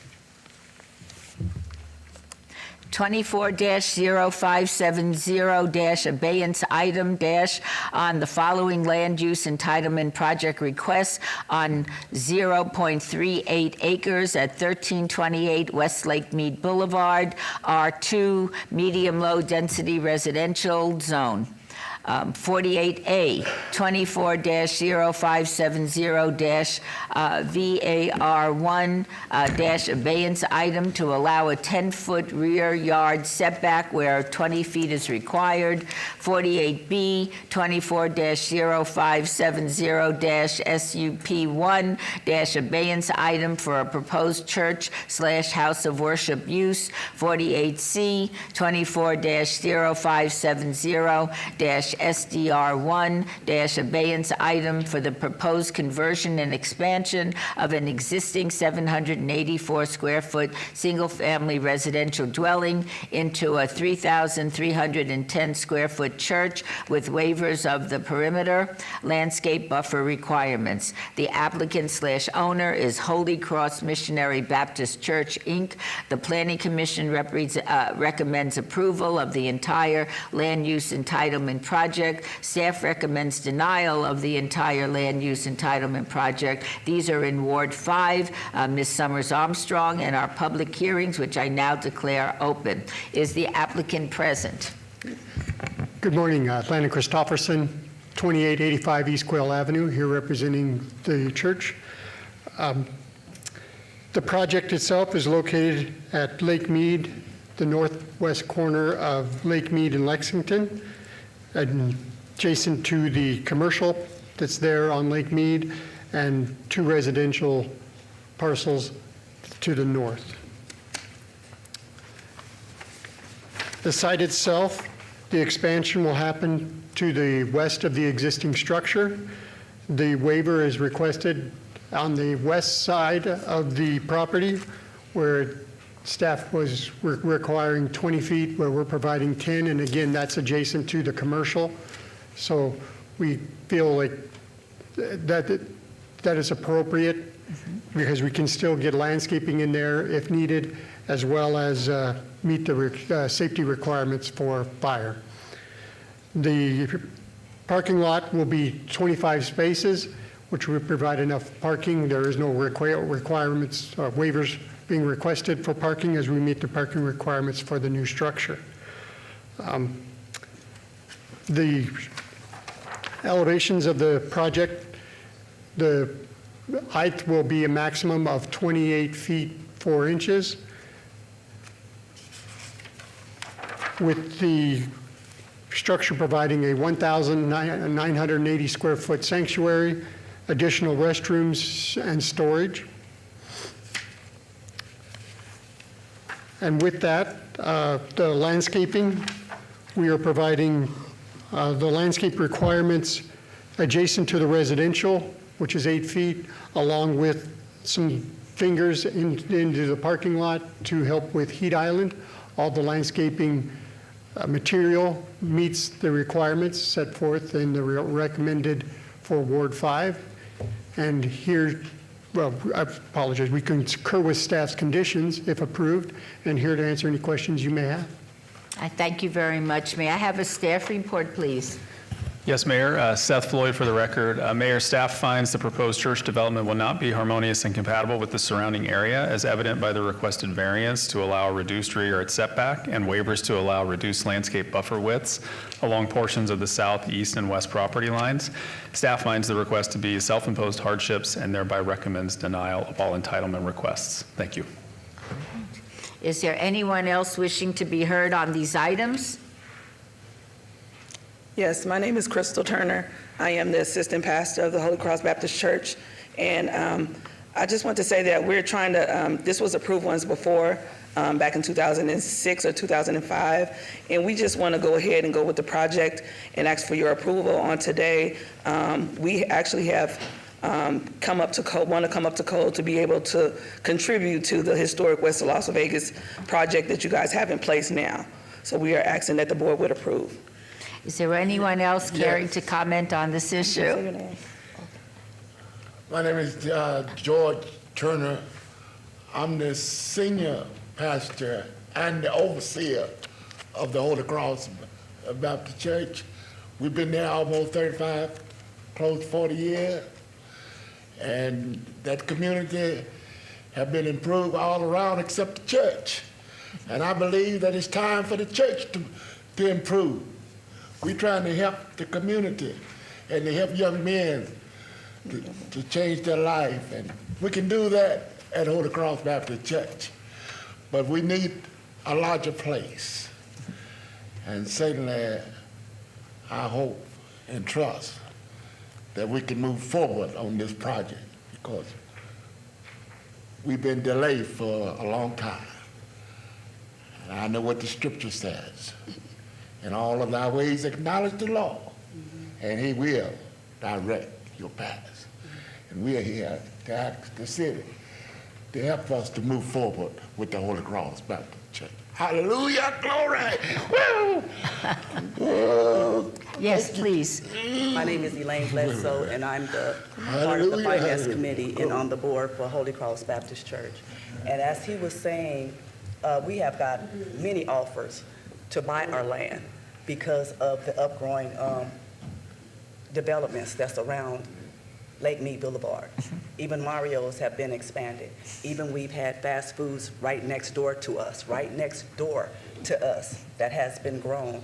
And we just like to see, like you say, Lake Mead and the community grow and be beautified, because we are on the outside skirts of Lake Mead where everyone can see as they pass by Martin Luther King and Lake Mead. All right, thank you so much. At this point, I'll close the public hearing, seeing no other comments. Are there any questions or comments from the council? No. In that case, is there a motion, Councilwoman Summers Armstrong? Thank you, Madam Mayor, and excuse my hoarseness, everyone. Thank you so much for coming to join us on webcam last week. I appreciate your time, and I had some concerns. We talked about this at length, about this project at length, and I think the concerns of staff are real about the setbacks. I think those are real things, and the allowance or your variance requests for landscaping. I think what concerns me most is that this is not in compliance with where we are right now in the development of historic West Las Vegas and the surrounding areas. It does not fit into the current plan for the community, and I'm going to recommend denial. All right. Is that in the form of a motion? Yes, ma'am. All right. Shall we vote?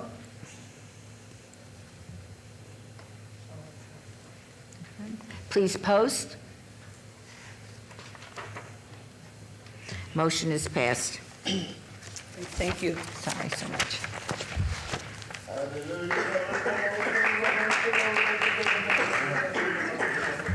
Okay, did I miss something? Okay. Agenda item 49, 24-0648-RQR1- abeyance item required review. This is a public hearing. Applicant Lamar Central Outdoor LLC owner, Herbst Development LLC, for possible action on a land use entitlement project request for required review of an approved special use permit for a 40-foot tall, 14-foot by 48-foot off-premise sign at 2395 North Rancho Drive, C2 General Commercial Zone, Ward 5, Ms. Summers Armstrong. Staff recommends approval. This is a public hearing. I now declare it open. Is the applicant present? Yes, my name is Scott Nafsker. I'm with Lamar Outdoor Advertising, 1863 Elm Drive. We accept staff's conditions on this, and in fact, we've already fulfilled them. So we would ask for your approval. All right. Can I have a staff report? Yes, Madam Mayor. Peter Lowenstein for the record. The site remains suitable for an off-premise sign use. A valid building permit was issued for the sign, and all inspections have been completed. The sign is in compliance with the approved special use permit and remains compatible with adjacent land uses. Therefore, staff is recommending approval with the conditions requiring another 5-year review and maintenance to rectify the bird nuisance. So we did revisit the site in late February, and what the applicant has said is accurate. Thank you. All right, thank you so much. Is there anyone wishing to be heard on this item? Seeing none, I'll close the public hearing. Is there anything further that you wish to say? No. All right, thank you. That's for your approval. Are there any questions or comments from the council? Thank you, Madam Mayor. I just want to confirm with staff that all the conditions for the abatement, I'm sorry, there was some distraction, that we've got the abatement for the pigeons and it's been all cleaned up. Everything's good? Okay, and you accept all the conditions? Yes. Okay, very good. Is there a motion, Councilwoman? Thank you, Madam Mayor. I move for approval. Shall we vote? Please post. Motion passes. Thank you for coming in.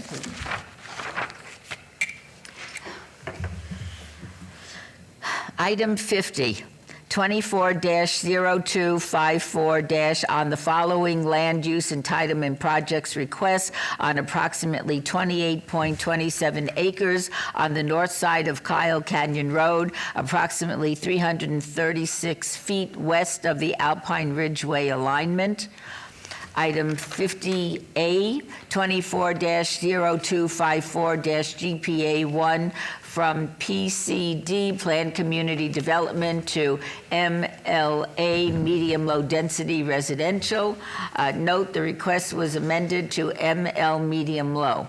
50B, 24-0254-ZON from U Undeveloped PCD Planned Community Development General Plan Designation to R-TH Single Family Attached. Note the request was amended to R-SL Residential Small Lot and R1 Single Family Residential.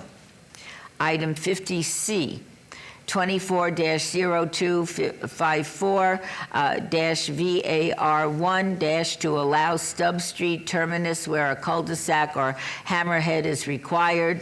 Item 50D, 24-0254-VAR3 to allow stub street termini where a cul-de-sac or hammerhead terminus is required, and to allow a 1.27 connectivity ratio where 1.30 is the minimum required. 50E, 24-0254-VAR4- to allow proposed retaining or perimeter walls that do not conform to Title 19.6 Development Standards for Height. 50F, 24-0254-VAC1- petition to vacate existing U.S. government patent easement and right-of-way. 50G, 24-0254-VAC2, petition to vacate existing U.S. government patent easement and right-of-way. 50H, 24-0254-TMP1, Kyle Canyon and SMP North for a proposed 47-lot single-family residential subdivision. Note the request was amended to 34 lots. 50H,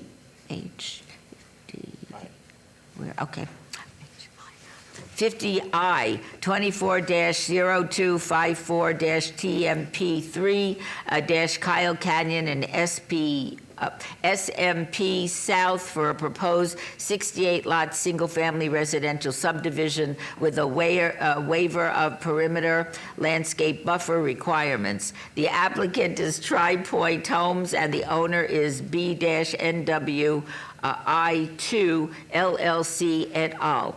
The Planning Commission recommends approval of the land use entitlement project. Staff recommends approval on 24-0254-GPA1 and ZON1 and denial on VAR1, VAR3, VAR4, VAC1, VAC2, TMP1, and TMP3. These are in Ward 6, Ms. Rooney, and our public hearings, which I now declare open. Is the applicant present?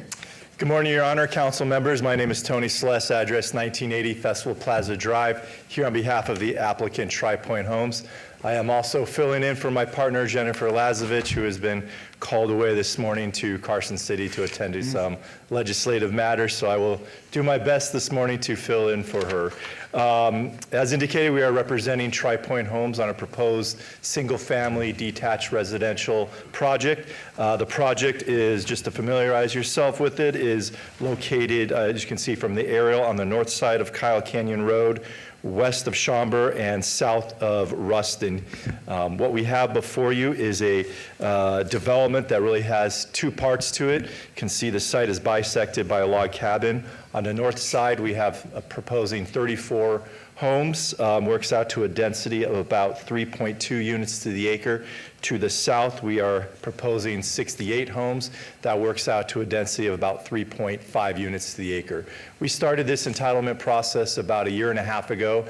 Tri-Point has been working with Councilwoman Bruni in her office, as well as Planning Commissioner Jennifer Taylor during that time period. And during that collaborative effort, we now believe we have reached a point where we're providing a very nice product, for your consideration. During those discussions, there was a lot of discussion related to an amenity plan.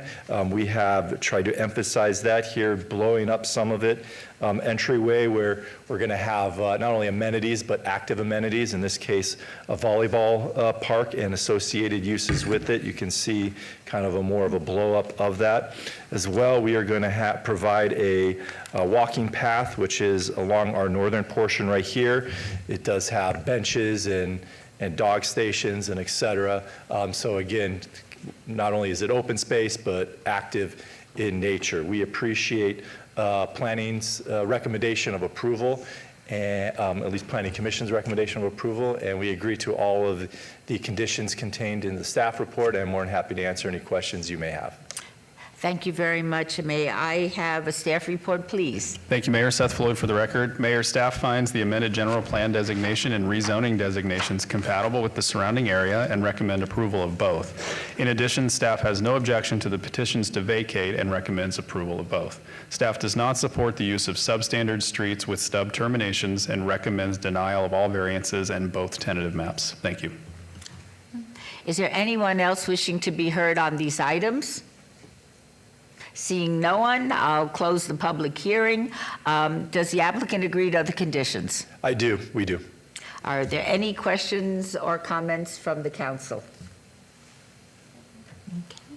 In that case, is there a motion, Councilwoman Bruni? Thank you, Mayor. Thank you, Tony, for the presentation. I do want to thank the applicant, TriPoint. As you mentioned, this conversation started a long time ago, and I think, thank you for your patience because we were in the middle of building out the Kyle Canyon input plan, and so really wanted to make sure that the project aligned with the vision that we had for Kyle Canyon. And so I do appreciate the many conversations and the time that it took to get here. I do think what you have presented is a beautiful community that will serve folks who want to live near our beautiful landscapes, but also, more importantly, our Creech and Nellis Air Force families. Thank you for the openness around the amenities. I know we talked about sort of what that might look like, but overall, I think it's a great community that will add a lot of value to that area. So with that, I'm happy to make a motion to approve item number 50 with all of its different parts. A through I. Thank you so much, Councilwoman. Shall we vote on the motion? Please post. Motion passes. Thank you so much for coming in. Thank you. I appreciate it. Take care. Item 51. 24-0329- on the following land use entitlement project request on 1.86 acres at the northwest corner of Smoke Ranch Road and Rainbow Boulevard, C1 limited commercial zoning. 51A 24-0329 VAR1 to allow 78 parking spaces where 150 spaces are required. 51B 24-0329 SDR1 for a major amendment to an approved plot plan and building elevation review for the proposed addition of one-story 4,633 square foot commercial building with drive-through development and parking lot reconfiguration with a waiver of perimeter landscape buffer requirements.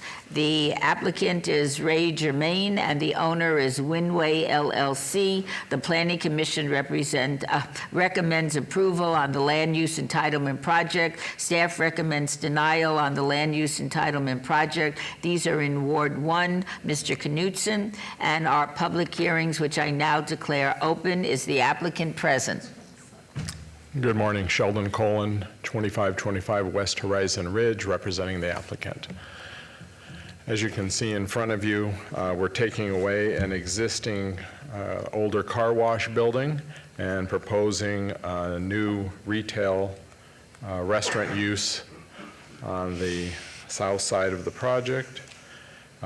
Originally, we had a larger building than is being shown, and working with the Planning Commissioner, we reduced that to compensate or to reduce the lack of parking that we have.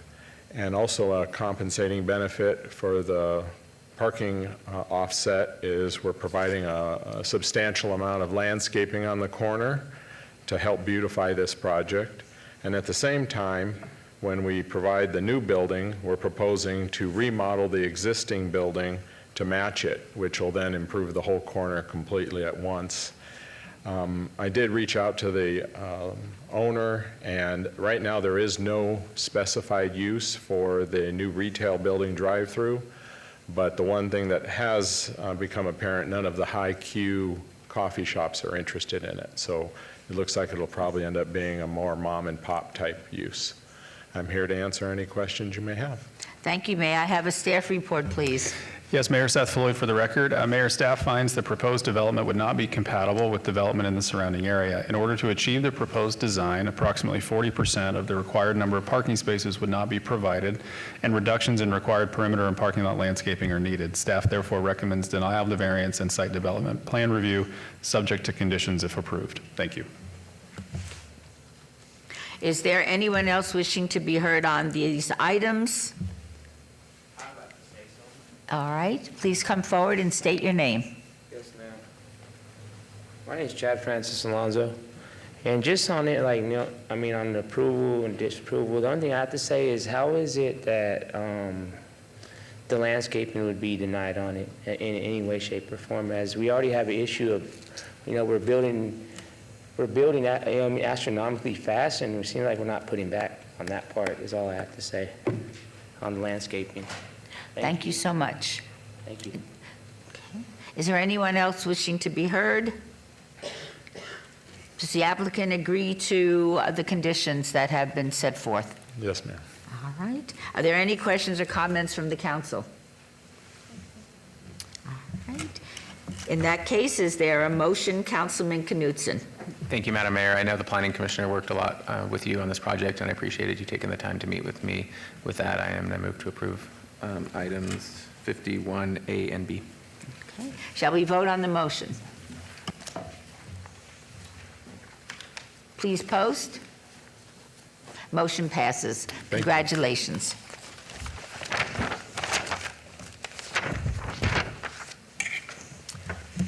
Item 53.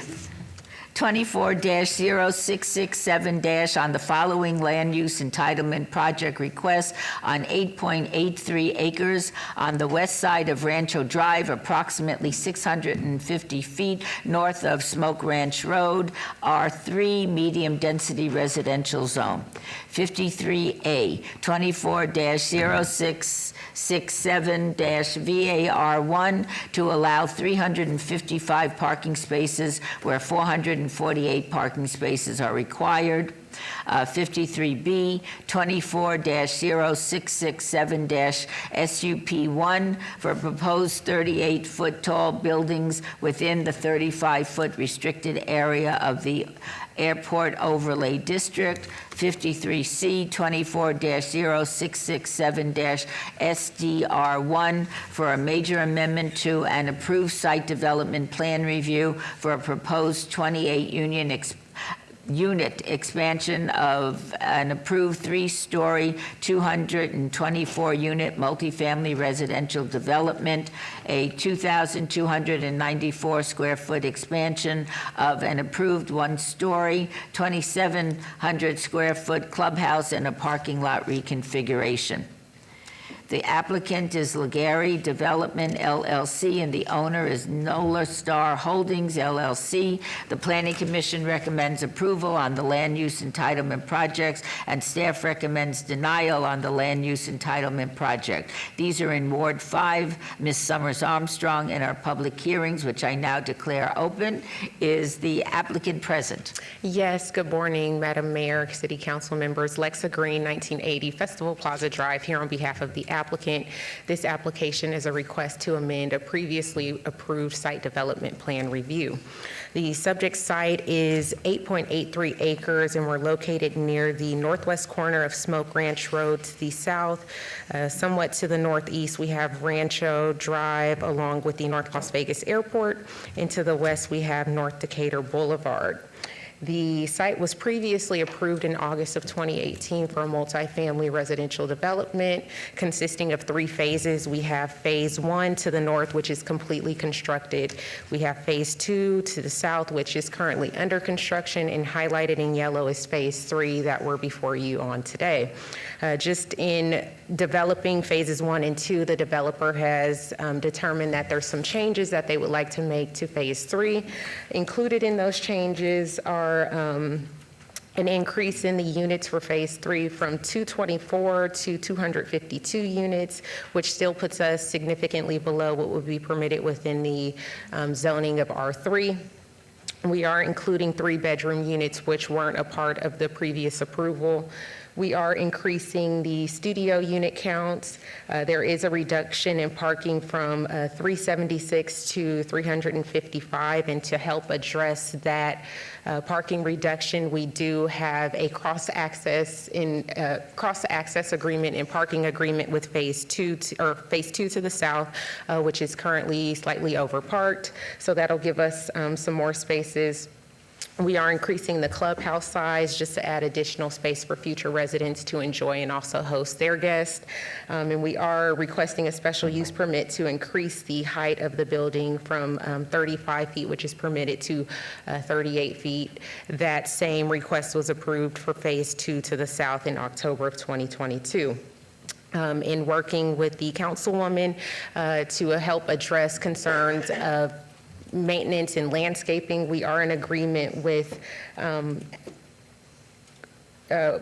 recording, a declaration of private maintenance requirements to make sure that the landscaping on this site is maintained moving forward. Additionally, in working with the Planning Commission, we are in agreement to a condition to add 36-inch box trees along the frontage of Rancho instead of the 24-inch box trees which were previously approved.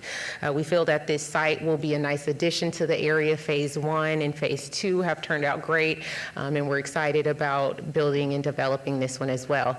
So based on that, I thank you all for your time and consideration, and I'm here to answer any questions you may have. Thank you, Ms. Green. May I have a staff report? Yes, Madam Mayor, thank you. Peter Lowenstein for the record. The applicant is proposing a modification to Phase 3 of the multifamily development that have resulted in a need of a parking variance and a special use permit to allow heights to exceed the airport overlay limits that staff is not able to support. The applicant has indicated a shared parking agreement with Phase 2 of the multifamily residential development. Phase 2 provides 536 parking spaces where 533 are required for Phase 2 only, which is in excess of 3 parking spaces. While additional parking spaces are available, a variance for the reduction of parking in Phase 3 is still required, which staff does not support. Therefore, staff is recommending denial of all applications. If approved, staff would like to add the following condition of approval to 24-0667-SDR1. And now bear with me, it's a little lengthy, so I'll try to get through it as quickly as possible. Prior to the exercising of the site development plan review as expressed in Title 19.16.100 subsection J, the developer is required to record a declaration of private maintenance requirements parentheses DPMR, as a covenant on all associated properties and on behalf of all current and future property owners. The DPMR is to include a listing of all private owned and or maintained infrastructure improvements, along with assignments of maintenance responsibilities for each of the subject sites landscape areas, including but not limited to perimeter landscape buffers, parking lot landscaping, and foundation landscaping, and is to provide a brief description of the required level of maintenance for private maintained components, including but not limited to building elevations, parking lot striping, trash enclosures, and driveway pans. The DPMR must be reviewed and approved by the City of Las Vegas Department of Community Development prior to the exercising of the site development review as expressed in Title 19.16.100 subsection J, and must include a statement that all properties within the subject site are subject to assessment for all associated costs should private maintenance obligations not be met, and the City of Las Vegas be required to provide for said maintenance. Following recordation, the developer is to submit a copy of the recorded DPMR document to the City of Las Vegas Department of Community Development. Thank you. Thank you so much, Mr. Lowenstein. Is there anyone else wishing to be heard on these items? Seeing no one, I'll close the public hearings. Does the applicant agree to all of the conditions? Yes, we do. All right, are there any questions or comments from members of the council? Thank you, Madam Mayor. Chandra Summers Armstrong for the record. I am excited to see this final phase of this development completed, well, started and then completed. We are desperately in need of housing in Ward 5, but I'm very thankful that you all are see the vision that I have, that we provide housing that is beautiful, that the landscape is beautiful, that it is maintained in perpetuity, and that we are building a lovely community. And I'm excited to see what happens here. Thank you for adding the larger trees. I think that'll look great from Rancho. And if there's nothing else, I'd like to move for approval. All right, shall we vote?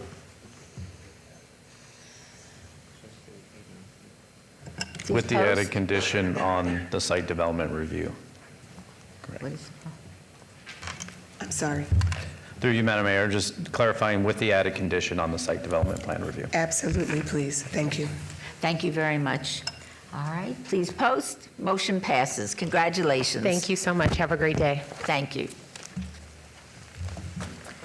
Agenda item 54, 25-0050-RQR1, required review. Applicant Outfront Media owner, City Parkway V. Inc. for possible action on a land use entitlement project request for a required review of an approved variance that allowed a 14-foot by 48-foot off-premise sign 690 feet from another existing off-premise sign where 750 feet is the minimum separation distance required at 313 West Bonanza Road, M Industrial Zone, Ward 5, Ms. Summers Armstrong. Staff recommends approval.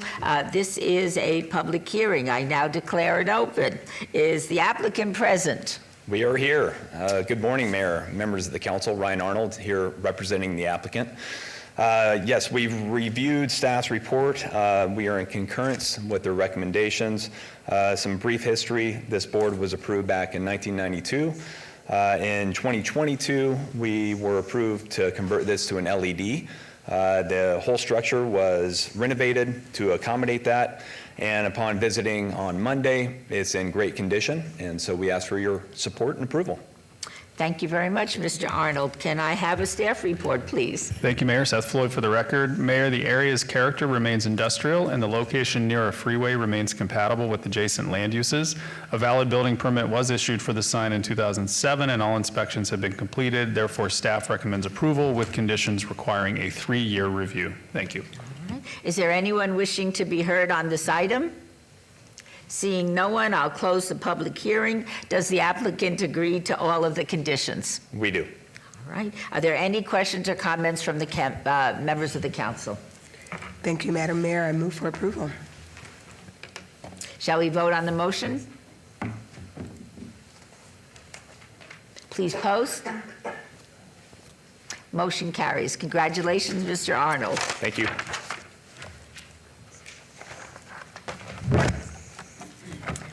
Agenda item 55. Let's set date on any appeals filed or required public hearings. I would instruct at this time the city clerk to set the public hearing dates and appeals from the City Planning Commission meetings and dangerous buildings or nuisance litter abatements. Will do, thank you. Citizen participation, agenda item 56. Citizens' participation. Public comment during this portion of the agenda must be limited to matters within the jurisdiction of the City Council. No subject may be acted upon by the City Council unless that subject is on the agenda and is scheduled for action. If you wish to be heard, come to the podium, give your name for the record. The amount of discussion on any single subject as well as the amount of time any single speaker is allowed may be limited. We're going to limit this to 2 minutes, if that's all right. This is your opportunity to address the council, but the council is not able to respond or engage in dialogue. Are there any members of the public who wish to speak under this portion of the agenda? Good morning. Good morning, Mayor. Good morning, City Council. My name is Paul Casey. I have been involved with downtown Las Vegas for a long time, with the Convention Authority for 24 years, and since 2009 with many events that are historic, iconic for downtown. I believe in the downtown area. I've met with many of the council in the past. It's good to see Nancy again, Mayor Pro Tem Knutson. What I'm going to talk about is basically say thank you to two people that have gone out of their way to spend time with me. First would be you, Mayor Berkley. You spent some quality time with me in a meeting in your office. I explain everything that I do. You are very enthusiastic about the ideas of bringing more to Las Vegas. In the past, we did 10 years from 2009 to 2019, Las Vegas Car Stars. Over 100,000 people would watch the procession as it would go from Shelby downtown. We raised tens of millions of dollars, and in 2022, I was very lucky to receive the Presidential Lifetime Achievement Award from President Biden for my contributions to the charities and what I do for Las Vegas. I've also created the iconic Abbey Road Crossing, which is over in Fremont East, working with Mike Nolan, and that is in Councilwoman Diaz's jurisdiction. And then I believe the other would be in Councilwoman Summers Armstrong with the Fremont Street Experience. So I wanted to thank you for your time. Appreciate it. I know the council have received emails regarding that. Love to discuss it with you. I've left messages, but we'll need to set a time when they would do that. I'd be very appreciative. The other thing I'm here is to thank Mayor Pro Tem Brian Knutson. He has gone out of his way many, many times for me. And this past December, he was gracious enough to host the recognition of the rock and roll legend Billy Gibbons here at Council Chambers. And because of that, Mr. Gibbons signed this LP for you. It's a limited edition. It's made out to you specifically, and there's a picture of you with him, and I just want to say thank you. There'll be more. Trust me, there'll be more, but this is for you. And the last thing before I leave, I work as a primary autism teacher because of COVID. That shut me down for last 3 years. I've been very graciously accepting the appointment to work with primary autism. And recently, I got to sing on behalf of the Clark County School District for the program they had, Clark County School District Got Talent. I left a brochure with you and was proud to do that to bring attention to the children in our district. So this is for you, sir. I'll leave that up there. That is so great. Thank you. Would It's you good like to see to you say again. thank you? All right. The mayor has allowed me to speak, so I will speak. Thank you very much, Paul Casey. It's always a pleasure. Anything that I can do, I will do. And we did this when City Hall was closed, so don't tell anybody else. But I appreciate everything you've done. I didn't tell anybody but you. I appreciate everything you've done for our community Thank and you. continue to do for children. Thank you, sir. Look forward to really sharing more great things with downtown and make Vegas great again in a way of back to Vegas with these kind of events. Thank you so much, Council. Thank you, Have a good Mr. day. Nice Casey. seeing you. Appreciate you. Agenda item 57. I am so sorry. Please come to the podium and introduce yourself. My name is Clive Hayward. Good morning. I'm a magician who travels to Las Vegas to be part of its thriving magic community. To learn from my mentors, and as part of my self-education, I perform on the Fremont Street Experience following the guidelines set by City Ordinance 11.68. However, my experience has shown enforcement on Fremont Street is anything but fair or consistent. I have personally been targeted by security enforcing arbitrary, made-up rules that have no basis in the city code. For example, I was cited simply for having a small dolly, despite the fact that it was folded up and stored in my case. There's nothing in the ordinance that prohibits this, yet it was still issued a criminal citation. This pattern goes beyond just security.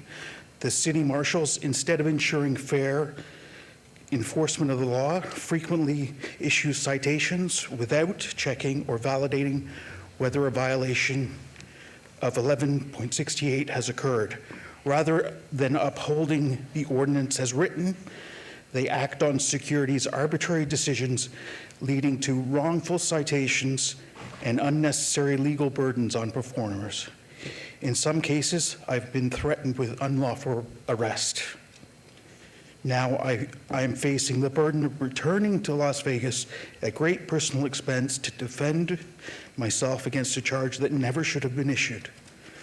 My case is still forthcoming, but the very fact that I must fight this demonstrates a serious problem with how these laws are being enforced.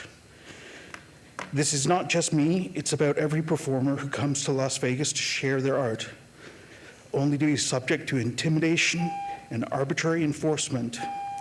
I urge the council to review these practices, ensure that the street performers who follow the law are treated fairly, and that our due process is respected. Thank you for your time. Thank you for sharing with us your situation. Is there anybody else that wishes to speak? Yes, ma'am. Please state your name. Yes, ma'am. Chad Francis Alonzo.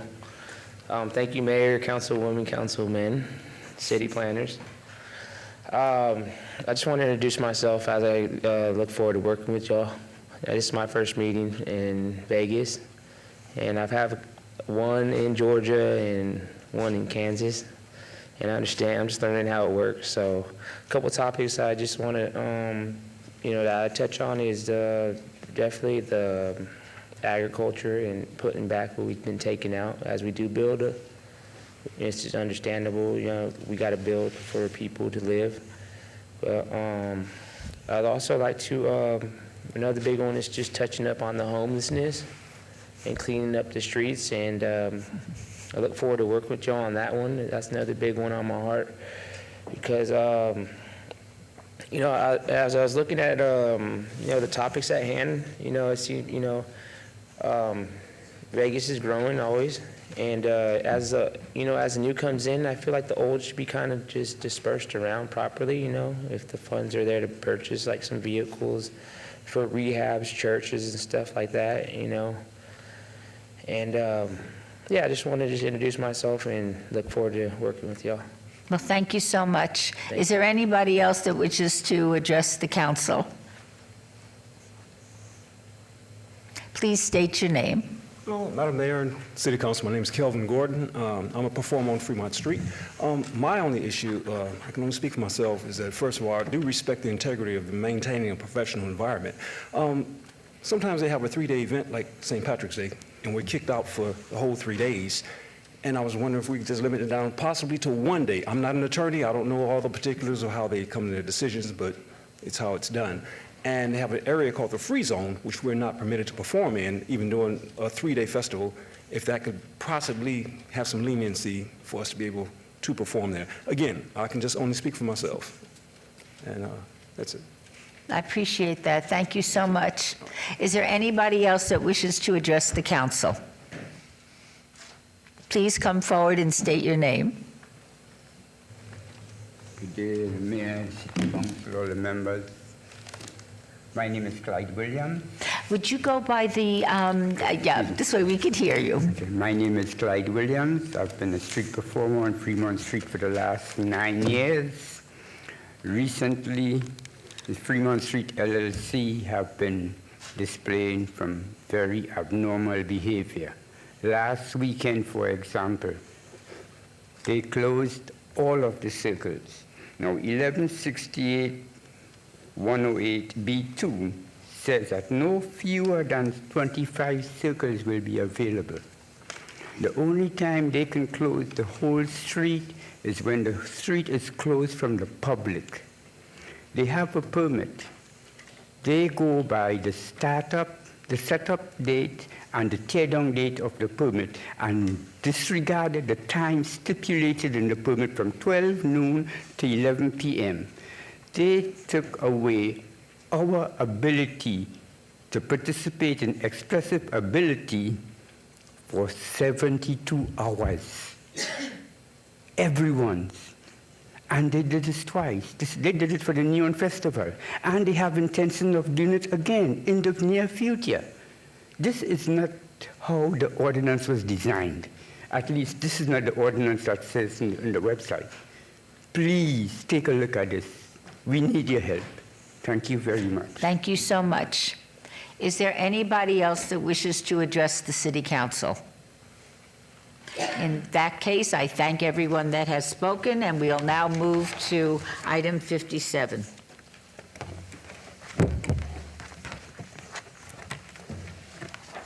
Council emerging issues. A discussion regarding potential items for future City Council agendas or wards. Any discussion must be limited to whether or not such proposed items shall be placed on a future agenda, and no discussion regarding the substance of any such proposed topic shall occur. No action shall be taken. Do any members of the council have any topics that they would like to bring forward under this item? In that case, I thank you, and we move to item 58. Council member recognition. Comments made by individual City Council members during this portion of the agenda will not be acted upon by the City Council unless that subject is on the agenda and scheduled for action. Ms. Summers Armstrong, let me make it easy for you. Do you have anything you wish to say? Okay, so just bear with the froggy voice. We had a wonderful beginning of March.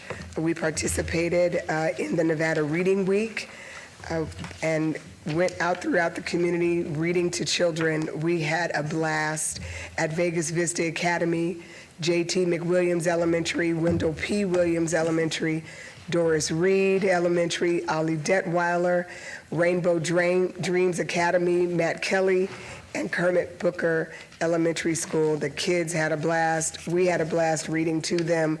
It is just so fun to read books, and we encourage parents to please continue to read to your children as often as possible.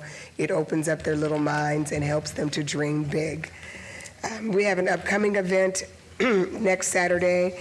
This Saturday, the 22nd of March, there will be a spring cleaning. We will be partnering with the Southern Nevada Regional Housing Authority to beautify in historic West Las Vegas.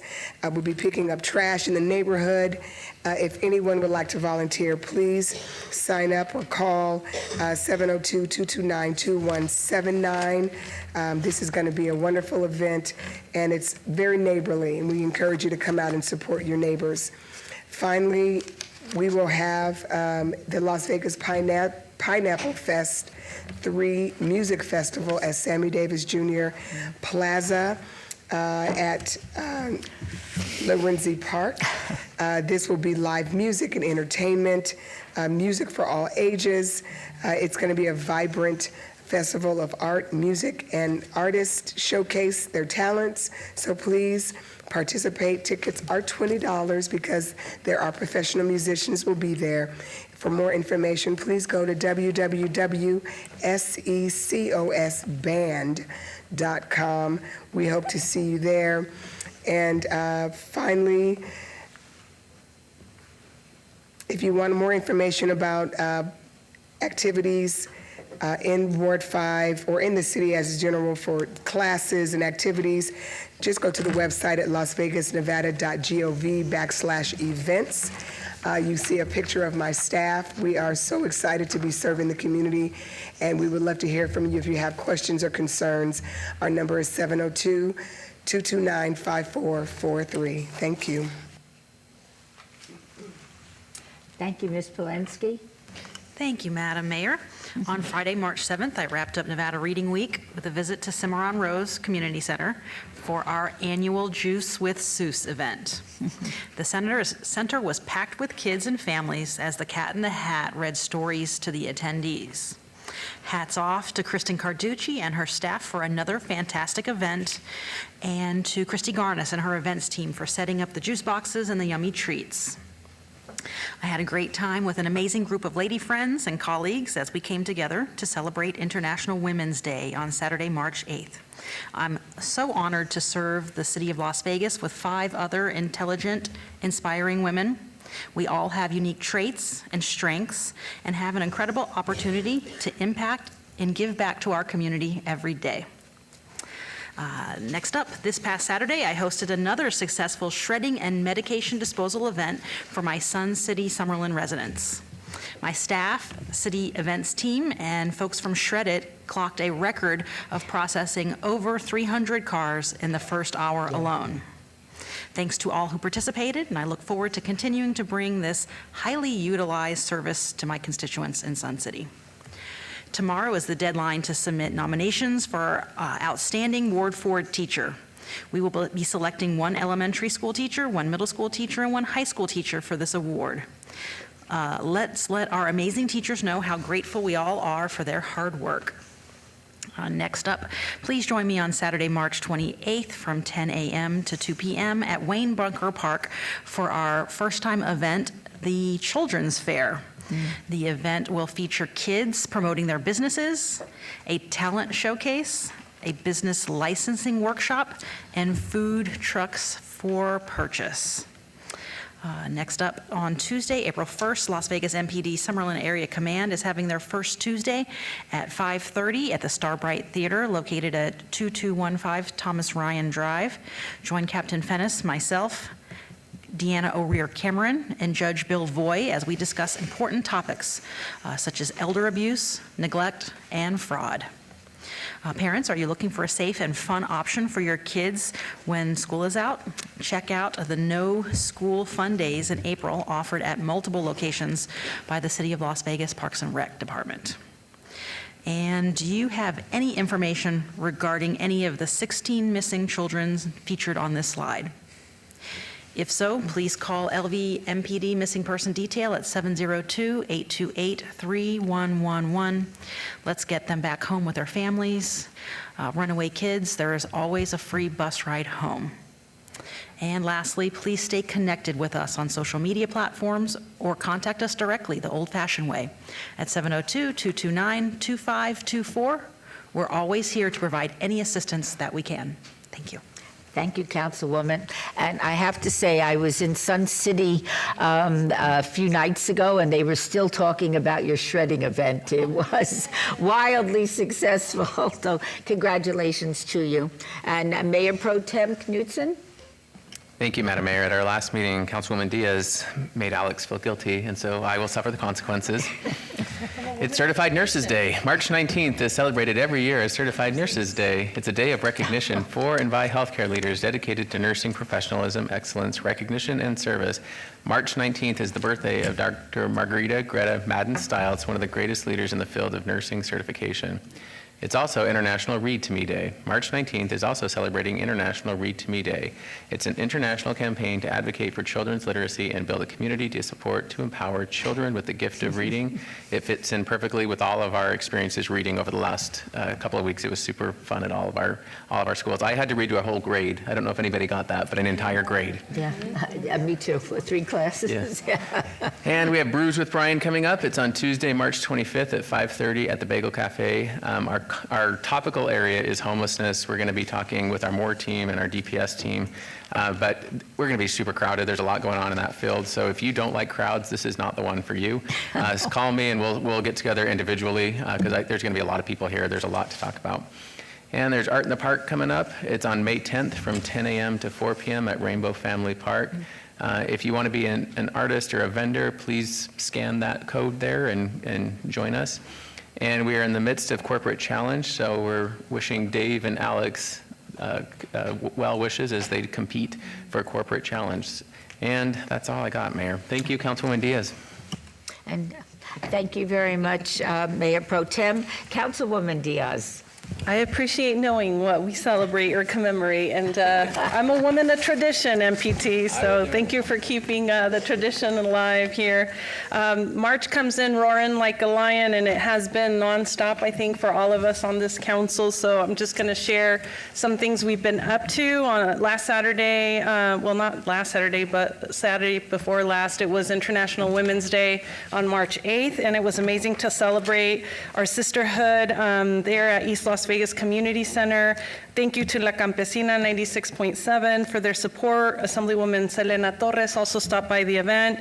And a huge thank you to all sponsors and organizations who made this event possible and who attended, and your presence made the day's activities and festivities truly special. That same morning, right before I hit that event, I went to the ribbon cutting of Republic Goods, and we have a new female entrepreneur, Noelle Hurst, who opened a secondhand goods store, and I invite everyone to go. It's kind of like a co-op. She's renting closets to over 70 different individuals who curate those closets, and there's no need to buy new. You can just go find some really good gems in Republic Goods off of Main Street. So please find them in our fabulous arts district. On March 12th, we had a wonderful potluck with McKnight seniors, and I always love to get my time in with my seniors, and we've been able to stop by when many of them are having birthdays, and they love to play bingo and win raffle prizes. Yes. So always love to give to them. That same day, Wednesday, March 12th, in the evening, we had a Stewart Avenue Complete Streets public meeting. We're about 30% design of the improvements that are going to stretch both Councilwoman Summers Armstrong's ward from 6th Street, and then once we hit Bruce, on the other side, it's Ward 3, and it goes all the way to Nellis. So we're going to basically be reinventing and reimagining that avenue. And I want to give a shout out to all of our city staff for the amazing presentation and taking the input from the residents, but I also want to put in a plug for Parametrics. Parametrics is a technology company that was able to provide what the renderings currently look like, that the improvements we're looking to do on Stewart. So you could see it 3D, Google Maps, with what it's going to potentially look like, and then you could also put on VR goggles and kind of play around with stretches of the streets or things you're interested in seeing through the lens of improvement. So I just want to thank everyone who had a hand in that. It was absolutely mind-blowing and amazing. March 12th is a really busy day. On that day, earlier, we were able to attend the official historic designation of the home located on 1433 Cottonwood Place as a Huntridge home. The house, one of only 3 determined individually eligible for historic listing, was constructed in 1944. And Mr. Stodahl, Dr. Seabrandt, the owner, Wealthy Silva, and I took part in the dedication of this home to our Las Vegas Historic Property Register because it retains its integrity of location, setting, feeling, and association, and it is located at its original address, and due to the retention of the original modest size, evokes everything that a historic home of these many years that was built during World War II should. So congratulations to Ms. Silva on being added to the Historic Register.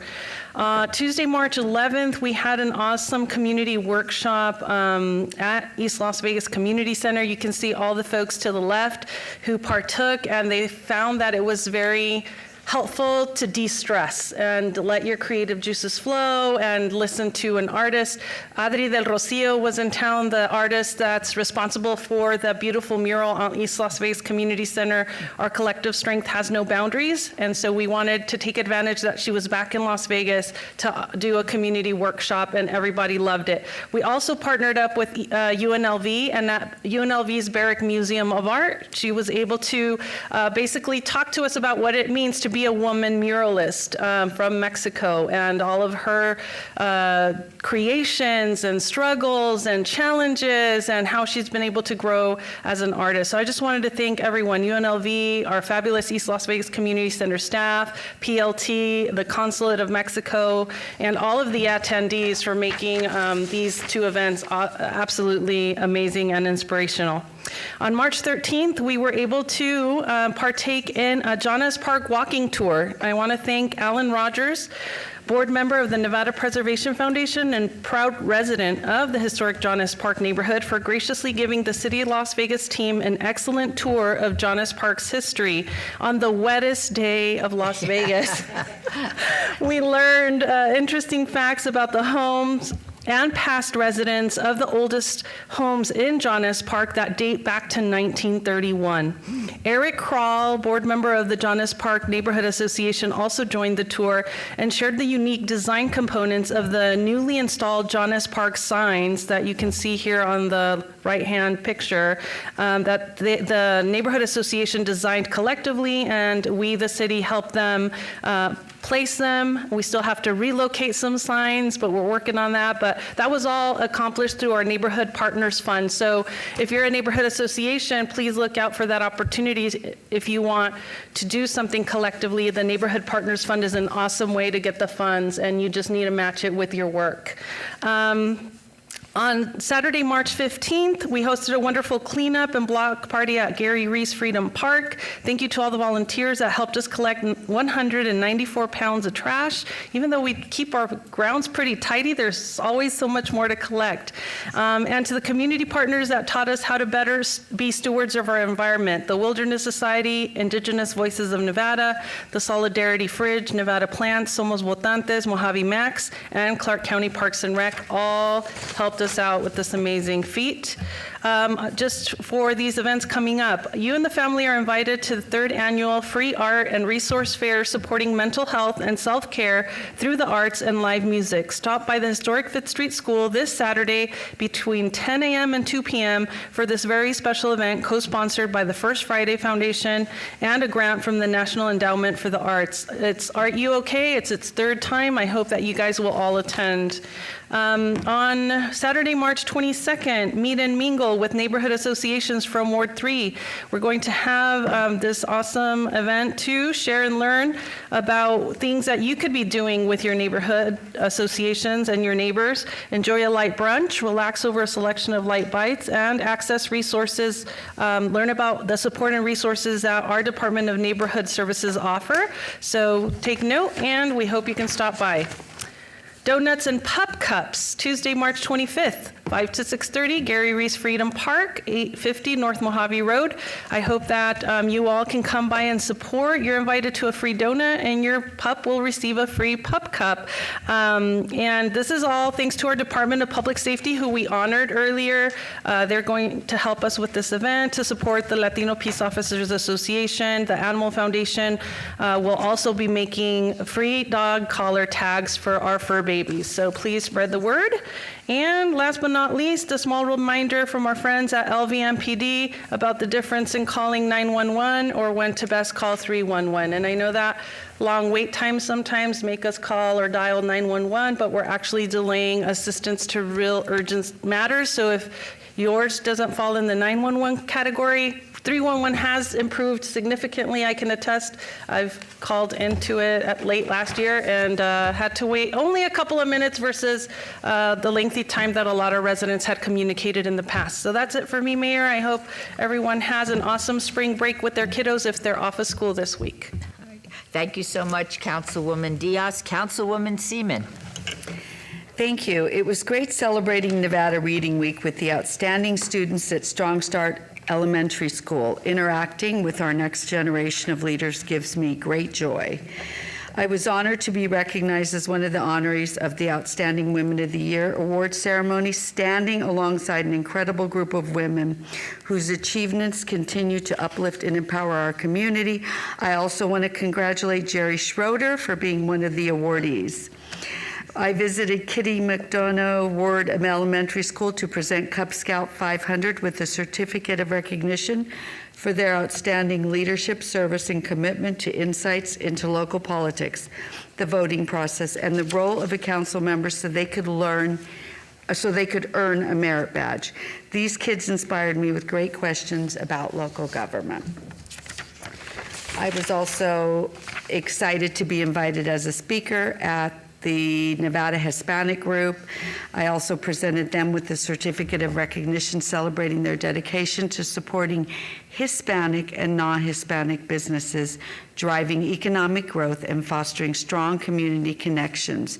It was an inspiring afternoon surrounded by passionate leaders and change makers. Next slide. So our next breakfast buzz and Word to Biz will be Saturday, March 22nd from 9 to 10 at Veterans Memorial Center. And please RSVP. We want to make sure we have enough breakfast for everyone. We welcome you. We have Metro, our marshals. This coming one, we have also Red Rock Search and Rescue, who are going to answer any questions that you might have, so please join us. And then we're still calling all artists. It's not too late to join our April 5th 10 to 4 Art in the Park. If you would like to reserve a booth, please register with the QR code or call our office or email us. And then if you would like to attend Art in the Park, we always have a great venue with food trucks and jazz. We have been doing this now for the past 5 years, and it's always a hit to come out and see all your local artists. We have our adopt-a pet. We're highlighting Bluey, who's a Husky Pomeranian. He's about 35 pounds, a year and 6 months at the Nevada SPCA. We also have Gracie, a domestic short-hair female, about 11 pounds, 12 years old. These animals and so many more are waiting for forever homes. You can contact the Nevada SPCA, you can contact the animal shelter, you can contact all our pet rescues, but we would love to find homes for these animals. Next slide. If you would like to get the word out about your Ward 2 business and be a part of our Small Business Saturdays, which we feature on my social media every Saturday, you can call us at 702-229-2420 or email us at ward2@lasvegasnevada.gov. If you have any issues in Ward 2, we would be happy to address those. Same number, 702-229-2420. ward2@lasvegasnevada.gov. If you're not sure what area you're in, you can also call my office and we'll lead you to in the right direction. Thank you. Thank you, Councilwoman. Councilwoman Bruni. Last but not least, good morning, everyone. I wanted to start today by highlighting some of our recent events. We were thrilled to participate in Nevada Reading Week last week. I attended Clyde Cox Elementary School and enjoyed hanging out in Mrs. Parker's kindergarten classroom. This was an extra special time for me because Ms. Parker is a resident of Ward 6 who actually used to babysit my kids and read to them. So it was a wonderful circle of life moment to see Ms. Parker and read to her classroom kids. Last week, I was thrilled to celebrate St. Patrick's Day with the seniors in Ward 6 who attended the luncheon hosted by the Centennial Hills Active Adult Center. A call out to Jen Blanchard, who always plans the menus, cooks all of the food, and decorates so beautifully. Thank you to Maggie Plaster for joining the festive celebration. As the Vice Chair of the Southern Nevada Housing Authority, I was thrilled to be joined by my colleagues, Mayor Berkley and Councilman Chandra Summers Armstrong, to break ground on 201 affordable housing units in Ward 5. Thank you to the Michaels Company for your interest in building a beautiful community, complete with amazing amenities like a dog park and barbecue stations that will serve the residents and their families. Looking ahead, we have some great events you won't want to miss. First, join us next Wednesday from 6 to 8 p.m. at our Centennial Hills Active Adult Center, where our Community Connections meeting will be focused on the topic of HOAs. We've been getting a lot of questions about HOAs, so we're thrilled to be bringing to our residents a panel of experts, including the Nevada Ombudsman for HOAs, as well as representatives from our city's Code Enforcement Department and legal team. Bring your questions and come meet your neighbors. Next month's Bocaditos with Bruni will be held on Thursday, April 10th from 9 to 11 at our Centennial Hills Y satellite office. Then we'll be hopping into spring with our annual Spring Fling Pet Parade and Classic Car Show on Saturday, April 19th from 10 a.m. to 2 p.m. at Floyd Lamb Park. The planned activities will provide something for everyone. Please contact our office if you want to be a community or art vendor or show your classic car. We have a lot of classic car aficionados in Ward 6. Finally, mark your calendars for our next small business breakfast on Wednesday, April 23rd from 8:30 a.m. to 10 a.m. at the Centennial Hills Active Adult Center. We've got a great and growing list of speakers who will be there to provide information about products and programs that can help our small businesses grow. Please RSVP so we can make sure we have enough breakfast for everyone. As always, we want to hear from you. Please contact our office at ward6@lasvegasnevada.gov or call us at 702-229-5463. Thank you, and enjoy your spring break. Thank you, Councilwoman Bruni. As usual, when I hear all the activity in all the wards, you all make me very proud to be a member of the City Council, so thank you so much. I was hoping before we adjourn to be able to make an announcement to the public regarding the Badlands resolution.